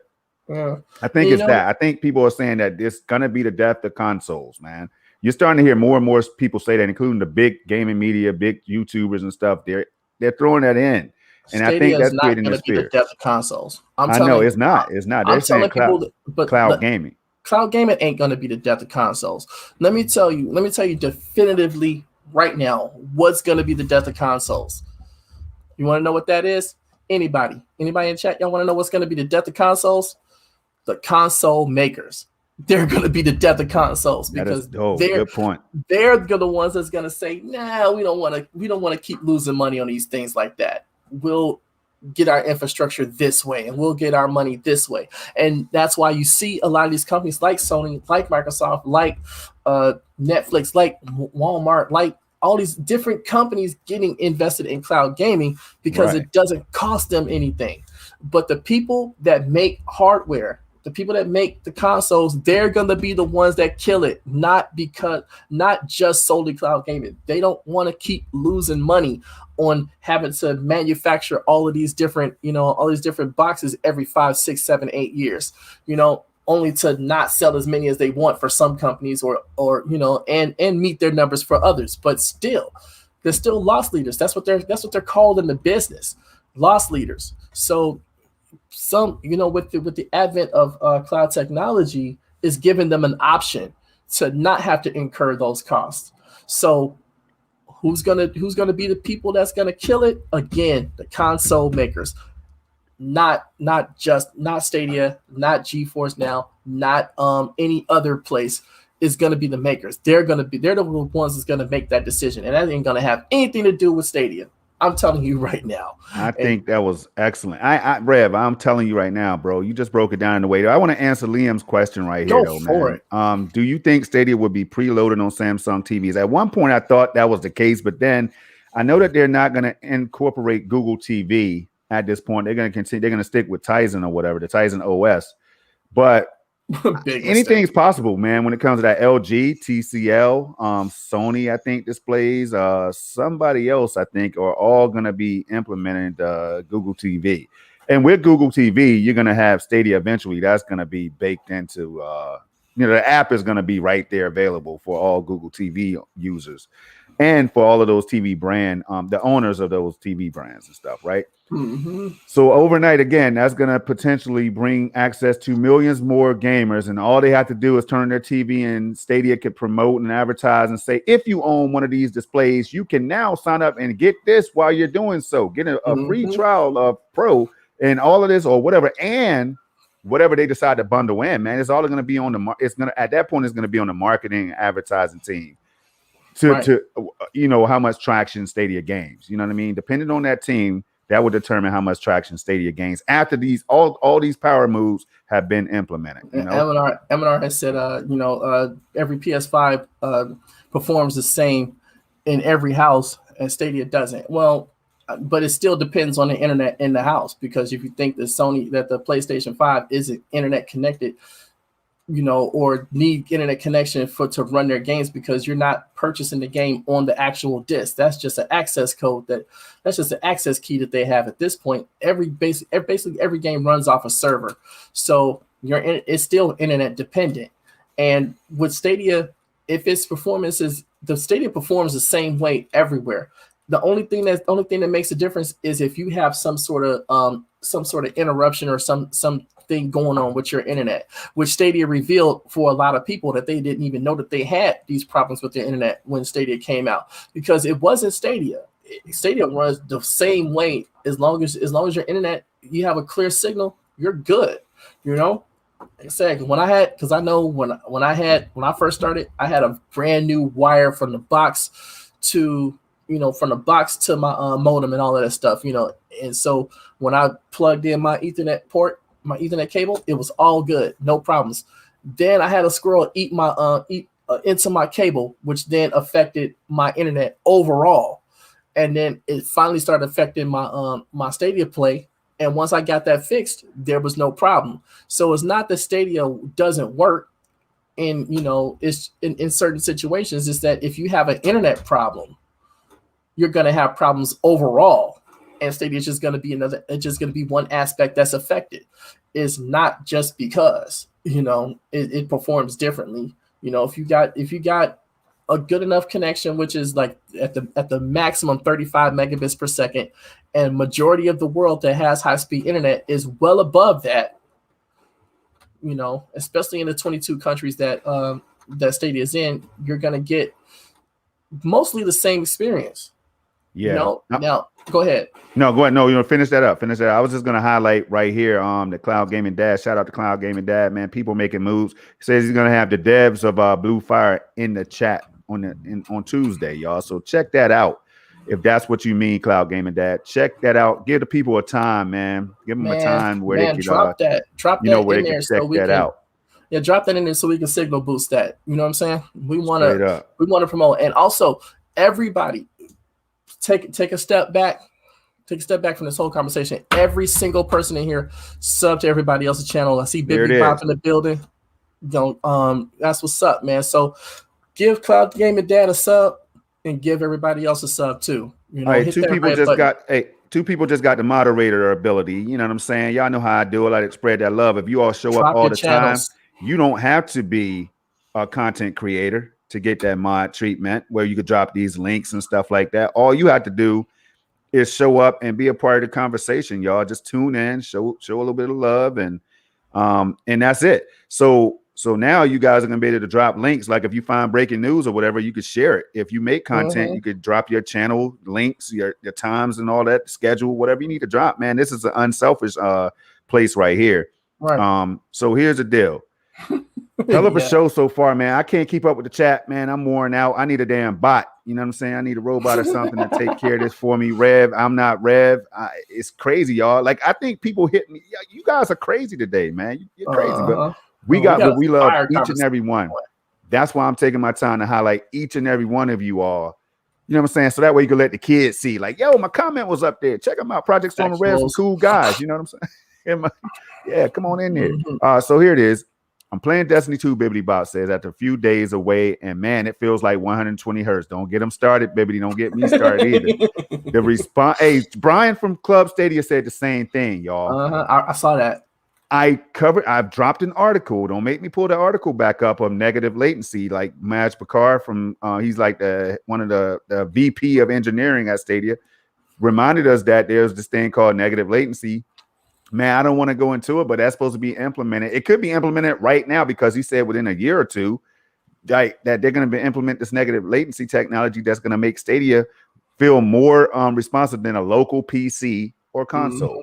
Local PC. Man, y'all talked about that article yesterday on SML podcast. Hey, shouts out to the SML podcast. You guys, absolutely. But I just had to throw it because Bibbidi came in here, and for the people that's new and may not have known, man, I'm glad you put that out there, Bibbidi Bop.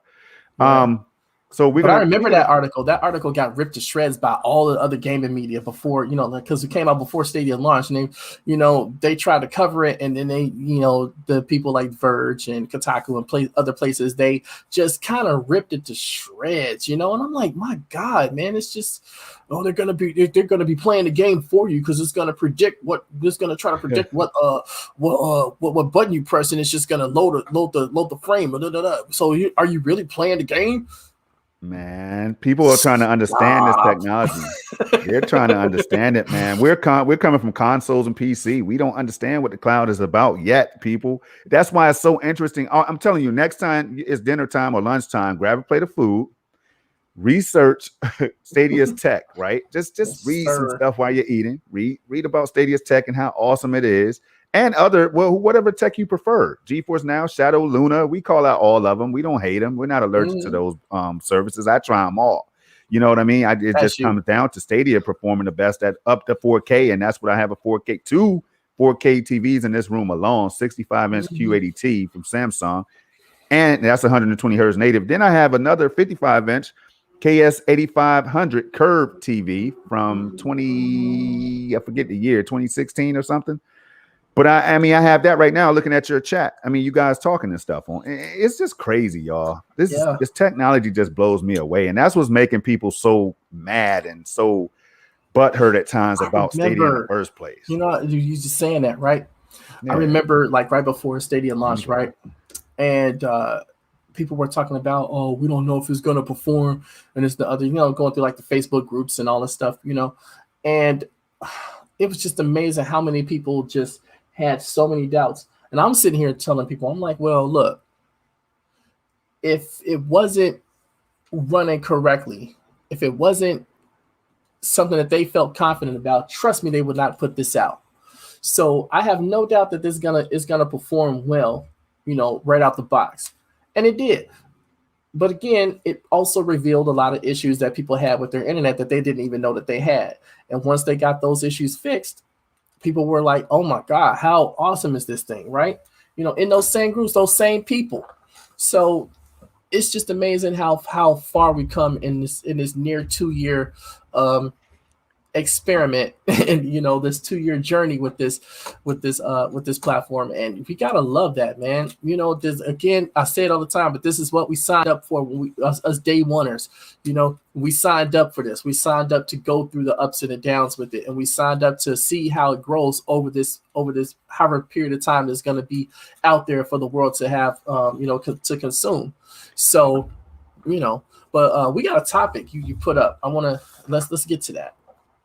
All right, you're absolutely right, man. I was gonna do something special right now, but do that too. Let me see, Rev. You know, we're up here. We this is what we do on this show. I just want everybody to see this real quick. I mean, I know my brother is gonna be probably like a little bit blown away, a little bit happy. Let me see. Boombastic, y'all, right here. It's already set up. Check it out, man. Cloud Gaming Dad. This is how we do. We talk about community love. People keep thinking that Rev is this evil monster, man. They keep thinking that I'm just like this capping hater or something, like crazy delusional person. I don't know. MM2K is that dude as well, man. This is what we do. You lead by example, man. You hit that like button on the brother's video. It's right there, y'all. Tune in 6 p.m. He told y'all what time in the chat. Tune in. Check that out. You heard what I'm saying? Drop the link in the chat, yo. Oh yeah, I'm gonna drop that. It's already in. He already dropped it. Yeah, go like that video right now. Go hit that like. Go hit that like button for the brother. Subscribe, man. If you haven't. Do it. That's what it's about. You know, he didn't know it was coming, but this is what we did. This is how easy it is to show love, man. Me and Red, we talk about this all the time, man. One episode, we had people subscribing to each other's channels that wasn't already subscribed, man. We had a sub party. It was awesome. Our sub party. I mean, who else is out here? Trying to do that. We keep trying to do that. Because, you know, everybody else wants to pump their own numbers up while, you know, ignoring the chat, whatever, man. You know, look, we here for everybody. What's up, Lock in the building, son? So everybody. So Rev, where are we right now, man? I had to highlight that. Where are we right now? What are we about to pull up, man? The Destiny 2 or what? Yeah, you got the Destiny 2 thing. I want to hear what you got to say about the CrossPlay beta. Oh, yeah, because you gave me a homework assignment. You know what I'm saying? I'm like, damn, I'm out of school. I'm almost out for the summer, but damn, I'm ready to grade your paper, son. So get to it. All right, check this out. Here it is. Destiny 2, my experience. I'm gonna share this right here. I had an article. 9 to 5 Google, wouldn't you know? Let me pull it up for y'all. 9 to 5 Google again. They are on fire, man. I don't have no problem. I'm not mad at 9 to 5 Google, man. So I'm gonna go ahead and 9 to 5 Google, yo. Yeah, I'm gonna go ahead and do this right here. Is this Destiny 2? Yeah. Yeah, it is. It is. Destiny 2 right here, y'all. All right, check it out. So as you already know, I'm not going to read this whole thing, but it's, you know, the crossplay. You've heard about crossplay support coming to the game sometime this fall, as it says right here, right? Yes, sir. Now, I got a chance to actually try this. Now, the first time it released earlier this month or whatever it released, and it was unintentional, as you can see. But boy, was it fun. Was it fun to get on there and jump on with players from other platforms and everything, and just me being able to get kills and get more headshots and precision kills than everybody else? That was the first time. Then Rev said, you know what, Storm, I'm going to give you an assignment, man. I want you to, next time this beta comes back, because they're bringing it back, right? From the 25th to the 27th, they brought it back last week. This week, actually. Well, you know what I mean, this past week. So, man, when I got out there, Daryl Smock Jr. joined me. Shout out to Smock Jr., man. He joined me, right? Just, I was live streaming through the beauty of Stadia. It took us no time for him to pop into the game. You know what I mean? I brought him in. Didn't even have to send a link, click to play or nothing like that, right? Just invited him in. Right. He joined up. We ran with the other players from other platforms like PC, Xbox, PlayStation. I think PlayStation allows Destiny 2 to be crossplay. I know there were some issues with Sony when it came to crossplay and stuff, but you get my point. GeForce Now, Shadow, anywhere you could play Destiny 2, I think you were able to jump in and play with Stadia gamers. Right. Boy, did we show off. Me and Smock Jr. put on the show, man. We were picking people up. I had the most precision kills, Rev. I averaged like the most out of every match. It was crazy. Me and Smock on Stadia, right? We were getting it in on Stadia, Rev. Wait. I mean, like, listen, we were picking people up from other platforms. Wait. Stop talking. Just no more talk right now. I got a question for you. Go ahead. You mean to tell me that you were playing against, Xbox, PC, and all these other players, right? Yeah. That's what you're saying. Okay. Now you're telling me that on Stadia, with all its huge, insane amount of input lag and all of that stuff. Yeah.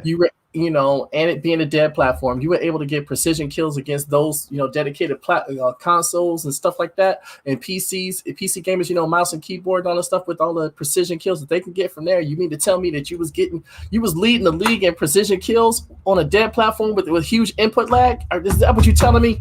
Well, we know the platform is dead, but what y'all don't know is that I had the footage up there for you to check it out right now. You don't even have to worry about it. I mean, you don't have to check it out right now, but after the show, if you want to check that out and how that experience went, Rev, it was crazy. Rev, listen, all jokes aside, man. Rev, when we got out there, there was something special about the whole thing. Now we've already tried crossplay on other games. We had it on Division 2 and PUBG and other Bomberman R2. What's the one, the esports one that Killer Queen Black, right? Yes, sir. It's some other ones. ESO, I think, has some type of crossplay integration. Man, so look, Division 2, all that stuff. I think you mentioned that. Yeah, I mentioned that. So, but there's something mind blowing about the Destiny 2 experience, running strikes and stuff, and just like Destiny 2 is 60 FPS, so it feels buttery, but you still have to aim really well to get headshots, especially at distance, man. It was crazy. We were able to do everything that people on other platforms were able to do, and sometimes even better, y'all. A lot of times, even better. It's crazy. I think this is huge cap, man. I'm calling it. I'm calling this huge cap, and you're gonna have to post some. Oh wait, you did. I already posted a video, so go and check it out after the show. Go check it out after the show, Rev. I like that. The evil grand going. You know what I'm saying? You're a smart dude, man. Yeah, so me to tell me that this platform that's dead as fuck. I'm sorry for the F word. Oh man, not the F bomb on Memorial Day weekend.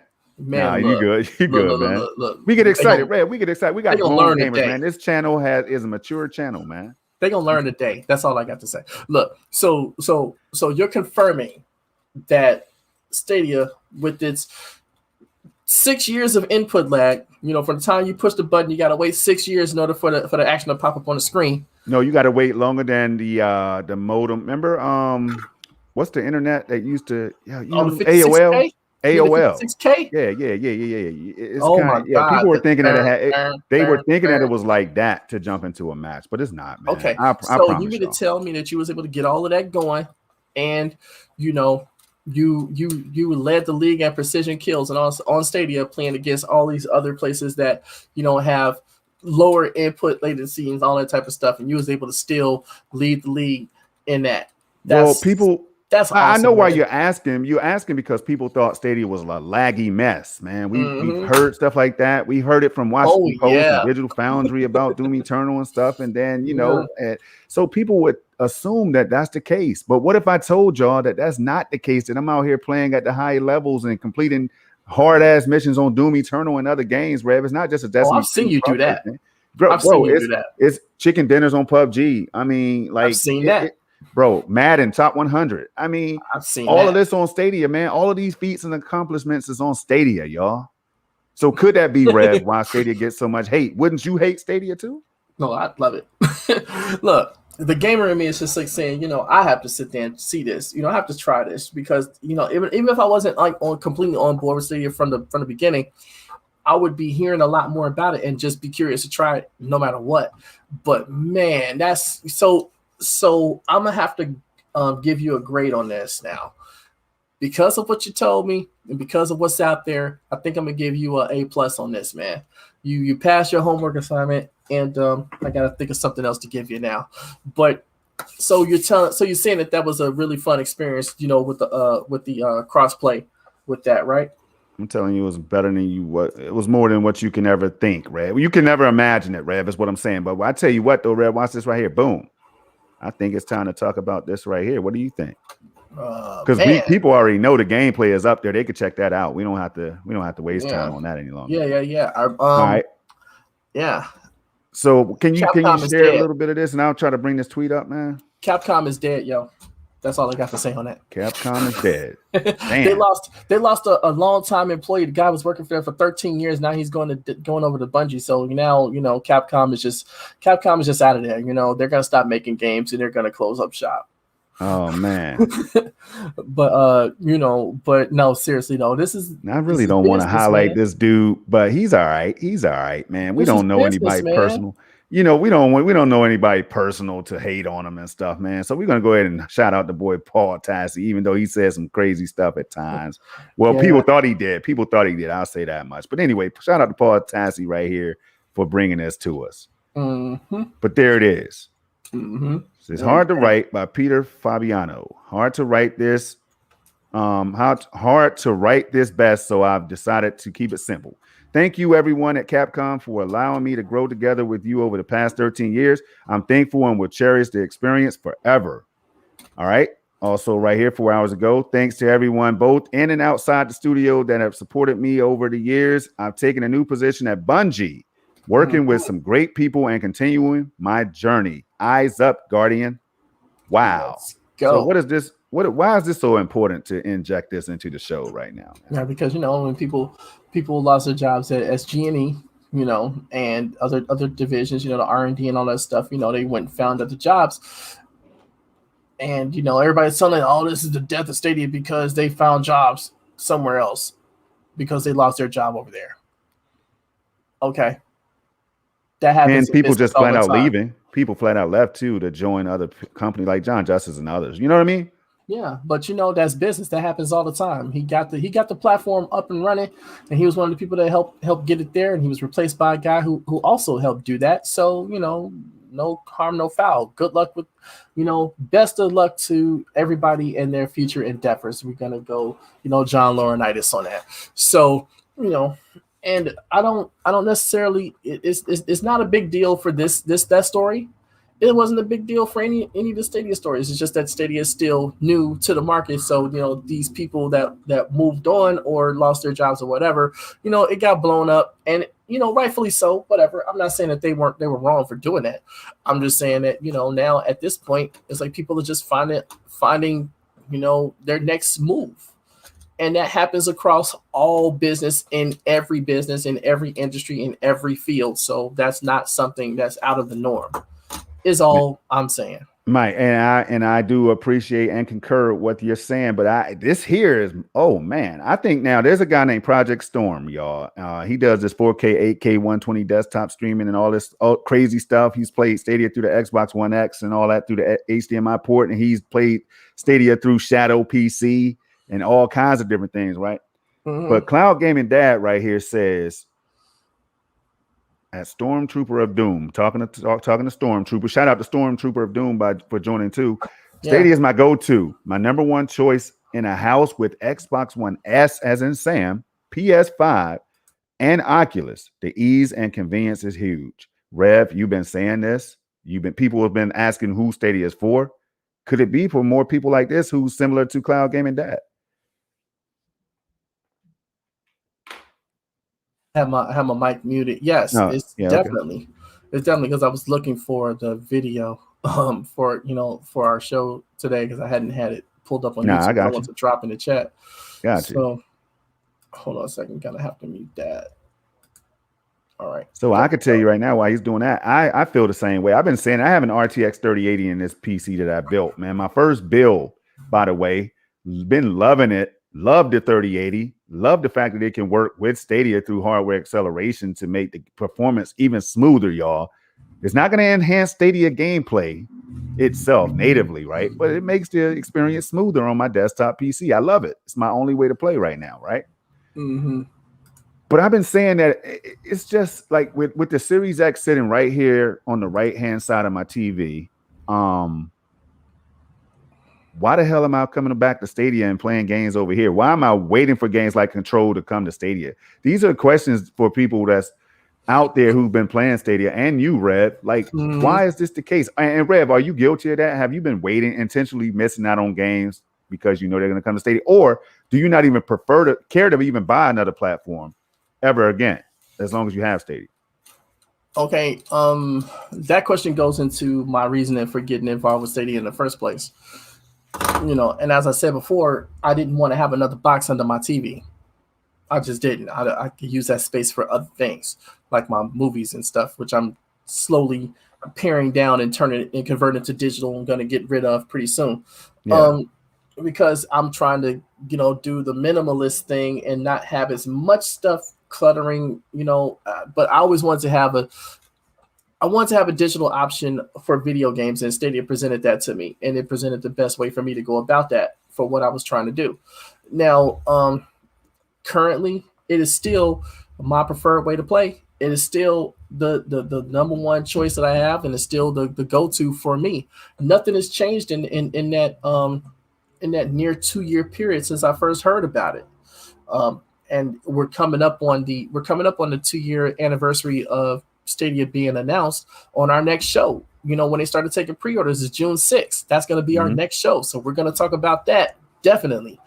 And so like I said, it's just like what Cloud Gaming Dad was saying. It's the ease of use, the convenience, and all of that.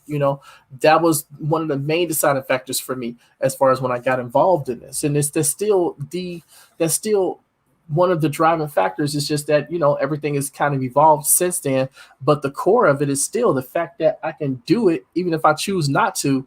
I can game on the go. Even if I choose not to, I can still have a great experience and play all the big games that I want to play on my phone or whatever, on my laptop, even if I choose not to do it that way and just prefer to play on my CCU. But that's the beauty of it. You don't have to have just one particular way to do it. You have options. So, it's still my number one way to play. Period. All right. And I appreciate that, Rev. And I know we're over time, man. So if we got to go, you can say it live, like, yo, we got to wrap or whatever. Like, let me know, man, because we normally try to stay under 2 hours or around 2 hours or whatever. But today, because it's been so lit, man. Cloud Gaming Extreme, shout out to y'all again, man, for coming in, getting this thing, getting it popping up in here. This is what it's about, y'all. So check it out. So here's the deal. The convenience of Stadia, Jay Chase says, fits my life. And I want people to pay attention to this because I'm also into education as well, guys. You know what I'm saying? That's kind of like what I do, right? I'm not going to tell you what and how, because then people will be like, yo, let me find Storm and where you work so I can tell them Stadia sucks. But here's the deal. I demoed game purchasing. Oh, it happened to MM2K, man. MM2K told y'all the story about the real toxicity and stuff, man. And the place takes out of ponies came in and got at him or whatever at his job, man. So I demoed game purchasing on Stadia for my students, and they were blown away. No downloading is a literal game changer. Now, I really want people to let this soak in, because this, again, the convenience, we've never experienced convenience like this. Yes, digital sales and all, digital being able to download games was cool, convenient, but this takes it to another plateau, man, that was unthinkable last generation of consoles and stuff, man. Like this cloud. Yo, Rev, this is crazy. The cloud gaming is crazy, y'all. Like, because you might even sacrifice, like, say you got a game that's running on Series X or PS5, right? Like Judgment, but then you see it on Stadia. The next time a big game releases or a notable game releases, you might say, I might get this on Stadia because I don't have to download it and worry about patches like on Call of Duty and other games that require these patches and updates when you just want to jump into them. PUBG, others, man, y'all know what I'm talking about. That's what Stadia is about. Let me give you a scenario though, because we didn't have those midnight releases, in 2020 because obvious reasons. What is going to happen when those come back, right?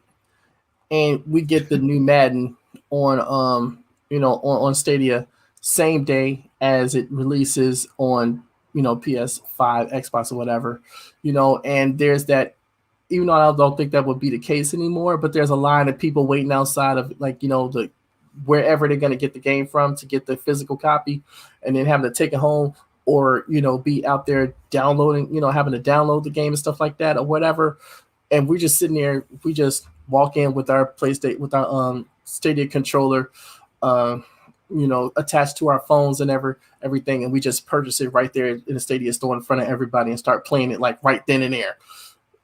It's just like that was the moment that I envisioned like a couple years ago while people were, waiting outside, and we just, that game's, yeah, I'm playing it right now.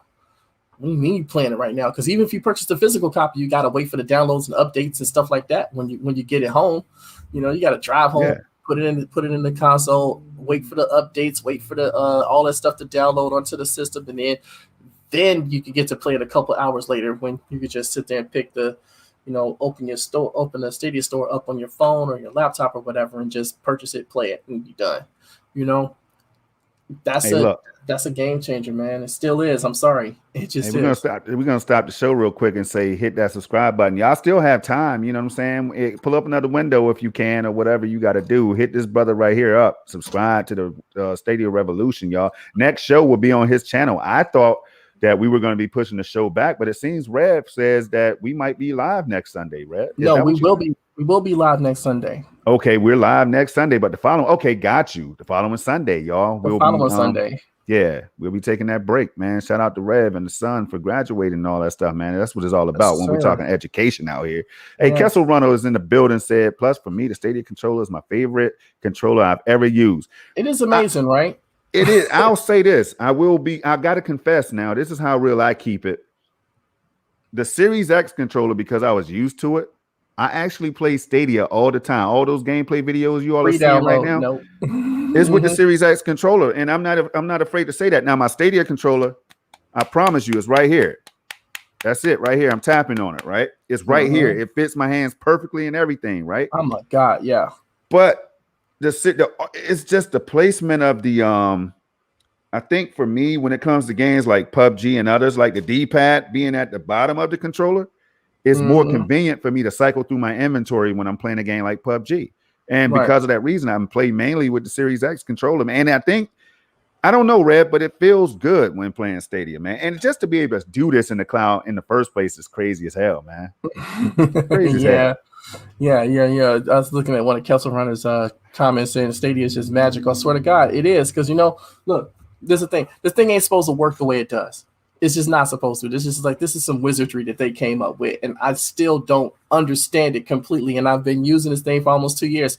I'm still trying to wrap my mind around how this thing works, because I play it like a console, and like I said, I did not want to have another box under my TV, and it's giving me that. And I showed it to my guy who has a PS5, and he said, he was like, so where's the thing? I said, oh, yeah, it's just a Chromecast Ultra attached to the back of the TV. I showed it to him, and he's like, that's it? I said, yep, that's it. And I'm like, the controller connects to the servers, and they send the thing back, and I was playing Judgment. I showed it to him, and he was just like, oh, wow, this thing runs great. I said, yep, it does. And see, that's where we are, y'all. I'm telling you, hey, because you all have been lighting it up, man, we got off topic, but it's fine because I don't mind, man. But we're going to jump into this next one, man. This right here is another banger for the show today. Yes, sir. And we're going to be getting into this, y'all. Let me pull this article up real quick. This right here is going to be the highlight of the show in my eyes. This right here is about to be the highlight of the damn show today. So stay with me while I pull this article up. Man, Rev, I got like 30 links in here. We've been on fire, man. Dude. Like 30 links, literally. All right, here's the PlayStation Now one right about right here. Boom, got it, y'all. Shouts out to Project Storm for getting these links up and getting these video shares, these screen shares going. I'm trying to do it, man. You know, sub to his channel. What you doing, man? Hit that subscribe button right now. If it's red, if that subscribe button is red on this channel while you watching this, you better hit that button right now. Or I'm telling you right now, if you don't, Storm's gonna eat all of his shirts. Man, hit that button for Reb, y'all. Y'all know what it is, and we're not even joking. This is a serious thing. This is taking our we would like to be doing this, but man, we're going overtime for y'all today. And we appreciate you all for making it even possible to go overtime, because if there was 0 viewers watching right now, Reb, we would have said, hey, say that's for next show, bruh. Yes, you know what I mean? Save it for next show. Let's get the hell out of here. Nobody's watching. Everybody wants to be watched, man, when you're making content. So we appreciate y'all more than you know. We got something planned for y'all coming up in the near future, but stay tuned so you don't miss out on it. But here's the deal. This article right here, Sony is strengthening PlayStation Now as it tries to reach 1 billion people. Red. Did they say 1 billion? With a B. Not an M. With a B. Not a T. Not an H. Nope. 1 billion people. So people are out here like, again, they're saying, who is cloud gaming for? Everybody's trying to turn up. So in a space like this right here, and I'm going to go down and highlight a little bit of the article, right? Do it. Shout out to Engadget, man. Y'all have heard of Engadget by now. Engadget.com, man. Go out there and check them out for all the tech stuff, especially around times when they do like these CES shows and all that, man. Check Engadget out. Love Engadget. All right. It plans to sell more than 14.8 million PS5s this year. On top of that, I mean, damn. So why would Google stay into a game like this? And now Stadia Revolution is going to have all the answers for y'all in a minute when I shut up. I'm going to let the boy rock out. You know what I'm saying? This is what you do, man. Red, you could break it down in the way I get hype and then I lose my train of thought, Red. You are more grounded. And this is yours, man. It is mine. But Red, don't worry about it, Red. I'm gonna highlight it. You're gonna give your take on it, your thoughts on it, Red, because that's what you do best. Now, with all that said, y'all, a corporate strategy meeting today happened or whatever. When was this dated again, man? May 26th. May 26th, y'all. Yeah, so it's just a few days old. Right. Comes just as some are questioning whether Sony will ever be able to innovate like it used to. So even Sony is under the microscope, y'all. People are asking questions like, can they innovate like they used to? Damn. Yes, sir. And the company's response is that it will fill the world with emotion, or Kando or Kondo. I want to say that right. Kondo? How the hell you say this, Red? Where? Oh, right. Oh, my bad. We're going to say Kando. I don't know. Kando. Through the power of creativity and technology. You gotta understand that that's Japanese, and so they don't have all of those nuances on the lettering. So pretty much everything is literal. So it's Kando. Got it, man. And that's why I need you, Red. That's why I need you. All right. So these are the words of CEO, Chairman, and President Kenichiro Yoshida as the company presented its plans to investors, explaining moves like its recent streaming deals with Disney and Netflix, as well as PS5 shortages. The company's goal right now is to increase the size of the community directly connected to Sony via devices or entertainment from 160 million to 1 billion. Yo, I'm going to drop the link in the chat, man. Y'all can go and check this out, but I think we got the gist of this one already, right? I think we got the gist of this one and where they're trying to go with this. And the title obviously is regarding PS Now. PlayStation Now is in the cloud. So, Red, with that being said and what you know already, man, what are you thinking? Oh, I'm sorry. Let me continue. I'm sorry. One thing to keep an eye on, because I saw this name pop up right here. Yes, sir. All right, is Sony's cloud gaming and subscription ambitions. Noting a deal with Jade Raymond's new development studio, Haven, the company said it's looking to increase engagement on PlayStation Network since that is its largest direct-to-consumer platform. Without going into detail, the release says it will do this by strengthening the PlayStation Now cloud streaming game service, and Sony intends to continue investing or partnering with external studios in addition to investing in its in-house studio. Why the hell am I out of breath reading this, man? Shouldn't there be a period somewhere? Somewhere. God dang. I mean, all right, with external studios in addition to investing in its in-house studios to enhance its software offering. Right. So there it is right there, y'all. We can stop it right here. Boom. Yeah. Let's go back.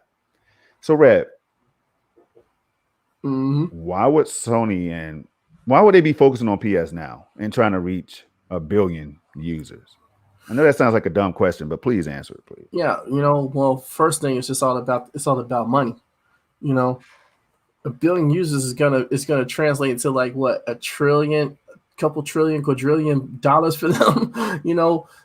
I'm just saying. So look, they're basically like the grandfather, whichever one you want to call it, of the modern cloud gaming, world. And we had OnLive and places like that before, but PS Now is like the oldest one really outside of OnLive, right? So the fact that they're somewhat behind, it's probably been eating at them, that they have to step their game up. But they were so focused on the PS5 and getting that up and running. Now they're like, okay, let's strengthen this side up, and they're gonna, I think they're trying to secure the market. They're just trying to secure the market and keep themselves relevant and on top. So with the changing of the gaming market over the next 10 years, because the gaming market will change over that period, over the next decade, you can set your watch to that one. They want to be in a position where they're still the market leader. And if you have a place like, a service like, a platform like Stadia out there just slowly plugging away, slowly adding more and more people, they're both going for the same goal, getting 1 billion people and beyond. But you don't necessarily see them making the same type of deals that Google is making. And Google is making a lot of inroads with those deals and with the way that they're presenting Stadia to the market. So Sony's looking at that like, okay, we got to do something. And they got people like Jade Raymond under their belt with her Haven Studios. So shouts out to Jade Raymond for getting that started and bringing in some of those SG&E people. I can't wait to see what they have coming out. I want to see what they're gonna be doing. I think it's gonna be awesome. So partnering with Sony and stuff like that that's just gonna make them even better. And I think Sony is just, like I said, they're trying to secure their place in the market for what's to come. This isn't about tomorrow. This isn't about, a year from now. This isn't about 2 years from now. This is about 4, 5, 6 years from now, where the market is going to be. And that's why I was telling you before, the people that's going to kill the consoles are going to be the console makers, not Stadia, not anything else. They see what's about to happen. They see people like Amazon, people like Google, Facebook, Walmart, Netflix, different hotel chains, and all kind of other different places investing heavily in cloud gaming. They want to be right there with them. So they got to do what they got to do to step their game up as far as like their gameplay and stuff like that, because that's really what this is all about. And right now, who has the best tech when it comes to that? Stadia. And whoever the number 2 is, maybe GeForce, maybe Luna, who knows? As far as like the tech and gameplay wise, I don't know. But we know that Stadia has the best tech. They may not have like 7,000 games, but they have the best tech, and the gameplay experience is amazing. Bro, read that comment. It goes in line with what you just said. And please, if you can answer that, because man, they're using Microsoft Azure. Yeah, Azure. Well, they cut it. He pronounces it Azure, so that's what it is. They using Microsoft's servers. So who knows how that's gonna evolve? But they still, that deal isn't gonna go anywhere, I don't think. Yeah, there's an argument that we don't know if they've actually implemented those servers yet, because PS Now was up before they made that deal with Azure. But why would they do that partnership in the first place. They didn't plan to use that in the near future or something. I don't know, man. It's just something good to think about. And I tell you what else, Red, what else is good to think about is I saw Amanor. He dropped something that made me think, man. He said you pre-order because people are saying they don't have to worry about it. Like the convenience of Stadia is major. That's why they still rock with the platform in the first place. I saw that. Amanor is saying you pre-order. And I thought about this before, and Amanor is right. And I see where he's coming from, but I got a rebuttal to this. You pre-order and you preload before release day. So what he's saying is, yeah, you can preload the game before launching just at midnight. Boom, you're playing the game, right with Stadia people. But what happens after that is the question I have, Amanor, and all of the console gamers like myself.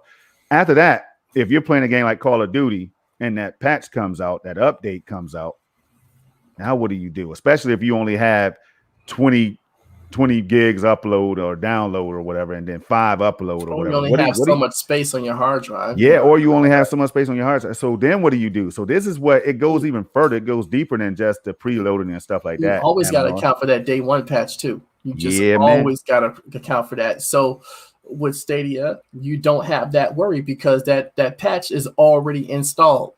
You just play the game and go. You ain't got to worry about waiting for the update. You ain't got to worry about waiting for this to download, or you don't have to pre-download. You purchase, you play, boom, done. And that's why people are really on Stadia right now. Seriously, that's why, man.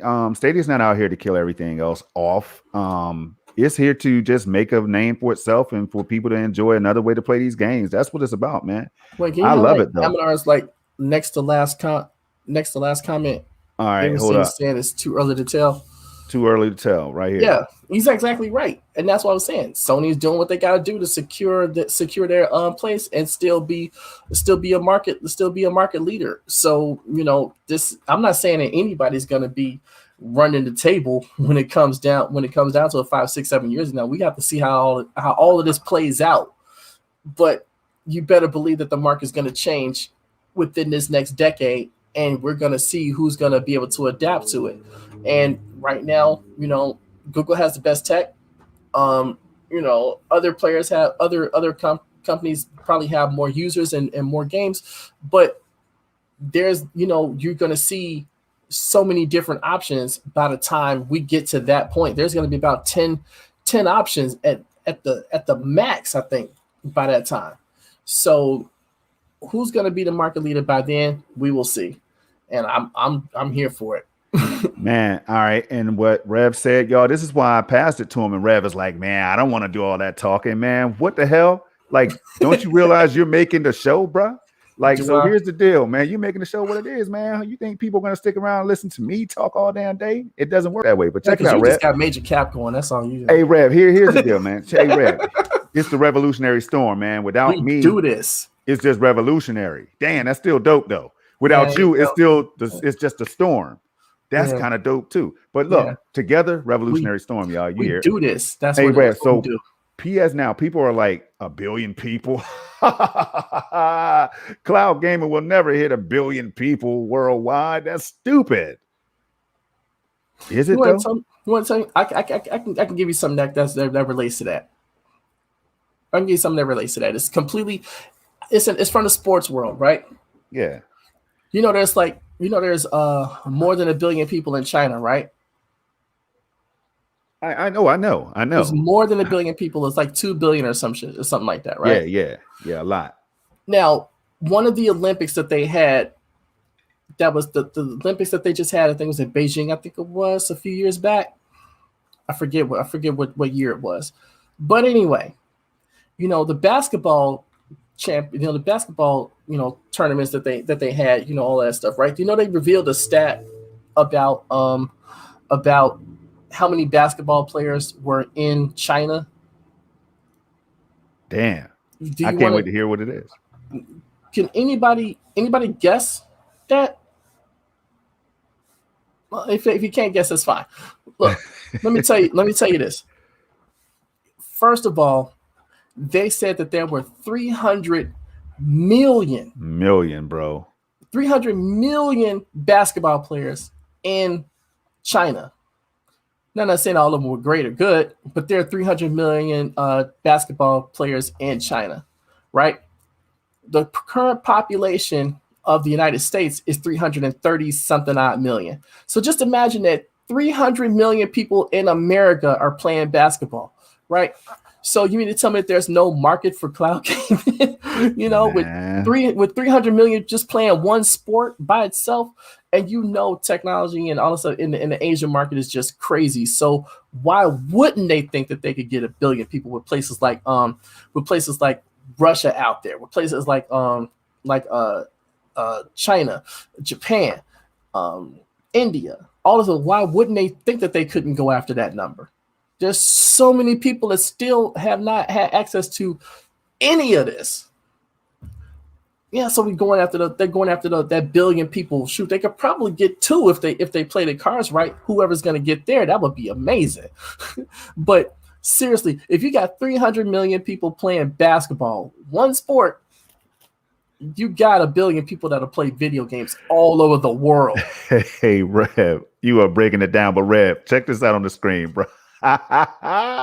This boy is Amanor is no joke. He's the only troll that's ever allowed to come around here, man. I'm trying to tell y'all. Listen, first of all, that was just Outriders. Hey, yeah, but look, so I was dying laughing, right? Then I look at Jay Chase, and Jay Chase is cracking up, right? Because I'm like, now that right there was a good one. But Stadia, of course, gets patches, Amanor. They're always releasing patch notes for games like Doom Eternal. Even back then, when Doom Eternal dropped in other games, Division 2, all these launch games have been patched. You just won't know about it, Amanor, but you will know on your PS5. Because you don't gotta sit there and wait for that download. That's right. You will know it on your PS5, bro. Even if you turn on auto patches and auto updates and all that stuff, man, sometimes you're still gonna get hit with them, from what I understand. Just click and you play. That's all right. Yeah, man. That was kind of hilarious right there. But we have to. Y'all can't take Amanor seriously. He's just talking crap. Amanor is around. He's always gonna be around. Thinking he's taking him serious. Like Amanor is the only troll that could come around here, man, because he brings something to the table. He just doesn't troll. He actually does a little research. He's put his paws on a Stadia controller. He's gotten his paws on a Stadia controller, man, or the keyboard and mouse, and he's played a little bit of Stadia, man. Now, here's the deal. Amanor's a founder. He knows it. Yeah. Straight up. So, with that being said, y'all, I think we're going to go ahead and wrap it up right here. We covered a whole lot, ranging from Control to the latest Stadia blog to Destiny crossplay beta experience, the beta experience, the NYC Google store update. We didn't really cover too much, Rev. But do we need to do that right now? We could just say, just give them that Stadia is going to have a heavy presence in that store, and you'll be able to purchase it. You'll be able to purchase hardware, all that type of stuff out of that store. So yeah, people that was wondering what was going on with that is going to be awesome. And there it is. And here's how that store is looking right now, like real time today. Yes, this is how it's looking, possibly even better without all this stuff right here. Shout out to NYC, by the way, man. Damn, NYC gets everything, y'all. You know what I'm saying?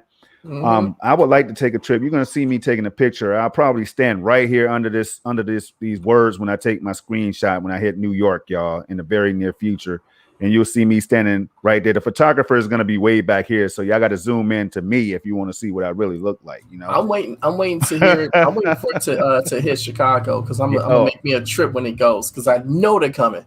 I know they're gonna come. You can guarantee that one. They're gonna get mostly. If this one is successful in New York, you can guarantee Chicago. You can guarantee probably Detroit. You can probably guarantee LA, Houston, because that's a huge market, and Atlanta. And someplace in Florida. I'm not saying it. Please don't. There's no announcement on that, so please don't take me. Just grain of salt this, okay? So I'm just saying, but you can definitely. Philly probably gonna get one. DC's probably gonna get one. I mean, you could just any major city you can think of. They're probably gonna get one if this one is successful. So let's make this thing a thing, and let's make this happen. That's all I'm saying. There it is right there, y'all. This is why Amanor is allowed to come up in here and rock with us, man. At the end of the day, we could use a good laugh from time to time, and we could keep it factual at time to time too. But hey, y'all, you guys have been tremendous today, man. I will say that much. And then, so I'm going to run back through the banners for all of the people who came in late. If you want to rewind and go back through all of this great, dope content today that me and Rev dropped on y'all. Yes, so right now, it all started with this. I'm just going to go through real quick. And then I'm going to end with a shebang.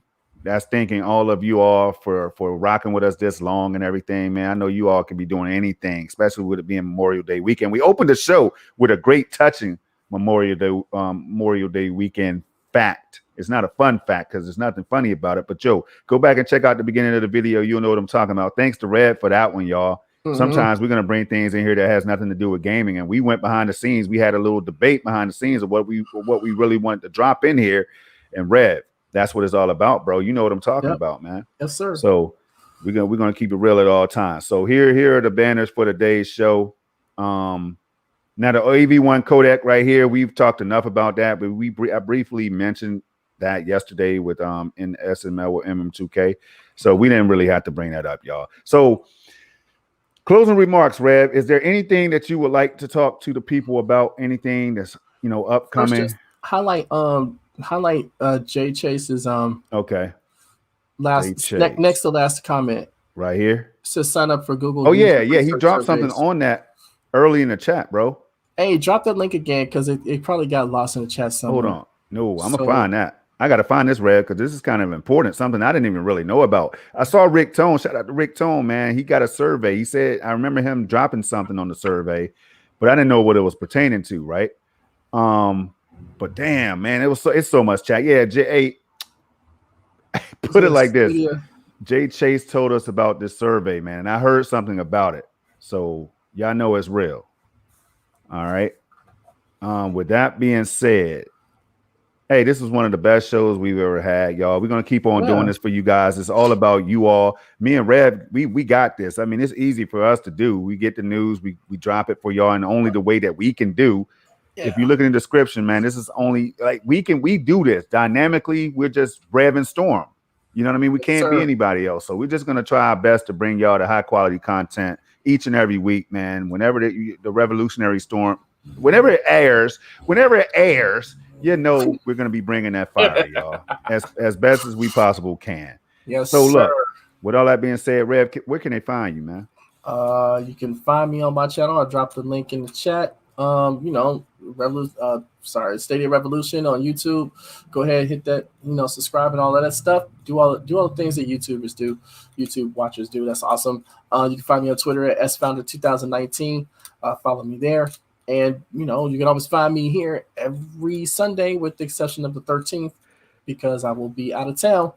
And, I'm going to be on the hunt for a new White Sox jersey and hat and t-shirt while I'm out there too, because they just dropped the Chicago City Connect this week, City Connect jersey unis and all of that stuff. And oh my God, is this stuff amazing. And, me being a from Chicago, being a White Sox fan, used to work for the Sox and all that stuff. I'm wearing my Sox gear today. As you guys can see, I'm always repping my city. I see you repping. But this shirt, this jersey is representing my side of town, more so than just the team, but repping the town. That particular side of town, the South Side, where I was born and raised. You know what I'm saying? So I got to get that. I got to get that. I got to show these people out here, in this other state that I'm living in, what the deal is. And they're going to learn when I get it. I hear that. So, yeah, that's what's up. I hear that. Well, bro, man, I appreciate you, man. You all can find me right here on this channel. Hit that red button. You got one more time to be able to do it. I hit that red button back. When you subscribe to my channel, I return the favor and show love right back, y'all. It's real easy to do.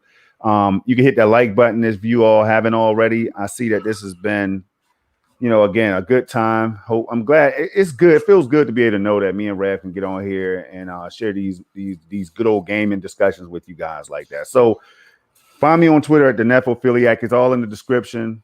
Rev as well. You can find both of us, y'all. But until the next time, man, thank you. And Rev, thank you, man, for spending this extra time because you know how I am about the time, bro. Yeah. But I got to shout out to Sean L right quick because, you know what I'm saying?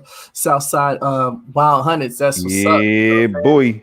That man, don't even talk about the Hunteds with me, man, because I was heavy out there for a few years, but I'm from the low end, so it's all good, but he know what that is. That's all I gotta say. I got you. He know what the low end is all about, so we all good. But shouts out to everybody that came to join us today. We really do appreciate you guys, and we want you guys back next week because we're gonna be talking about even more stuff next week, and we want you guys all to be there. Absolutely. You never know. It might be some breaking news. You know how Google does things in Stadia. You know how they do it. So all right, well, thank you guys for tuning in, and you guys have a wonderful, wonderful Sunday and enjoy that day off tomorrow, right? All right. Peace, y'all. We appreciate you.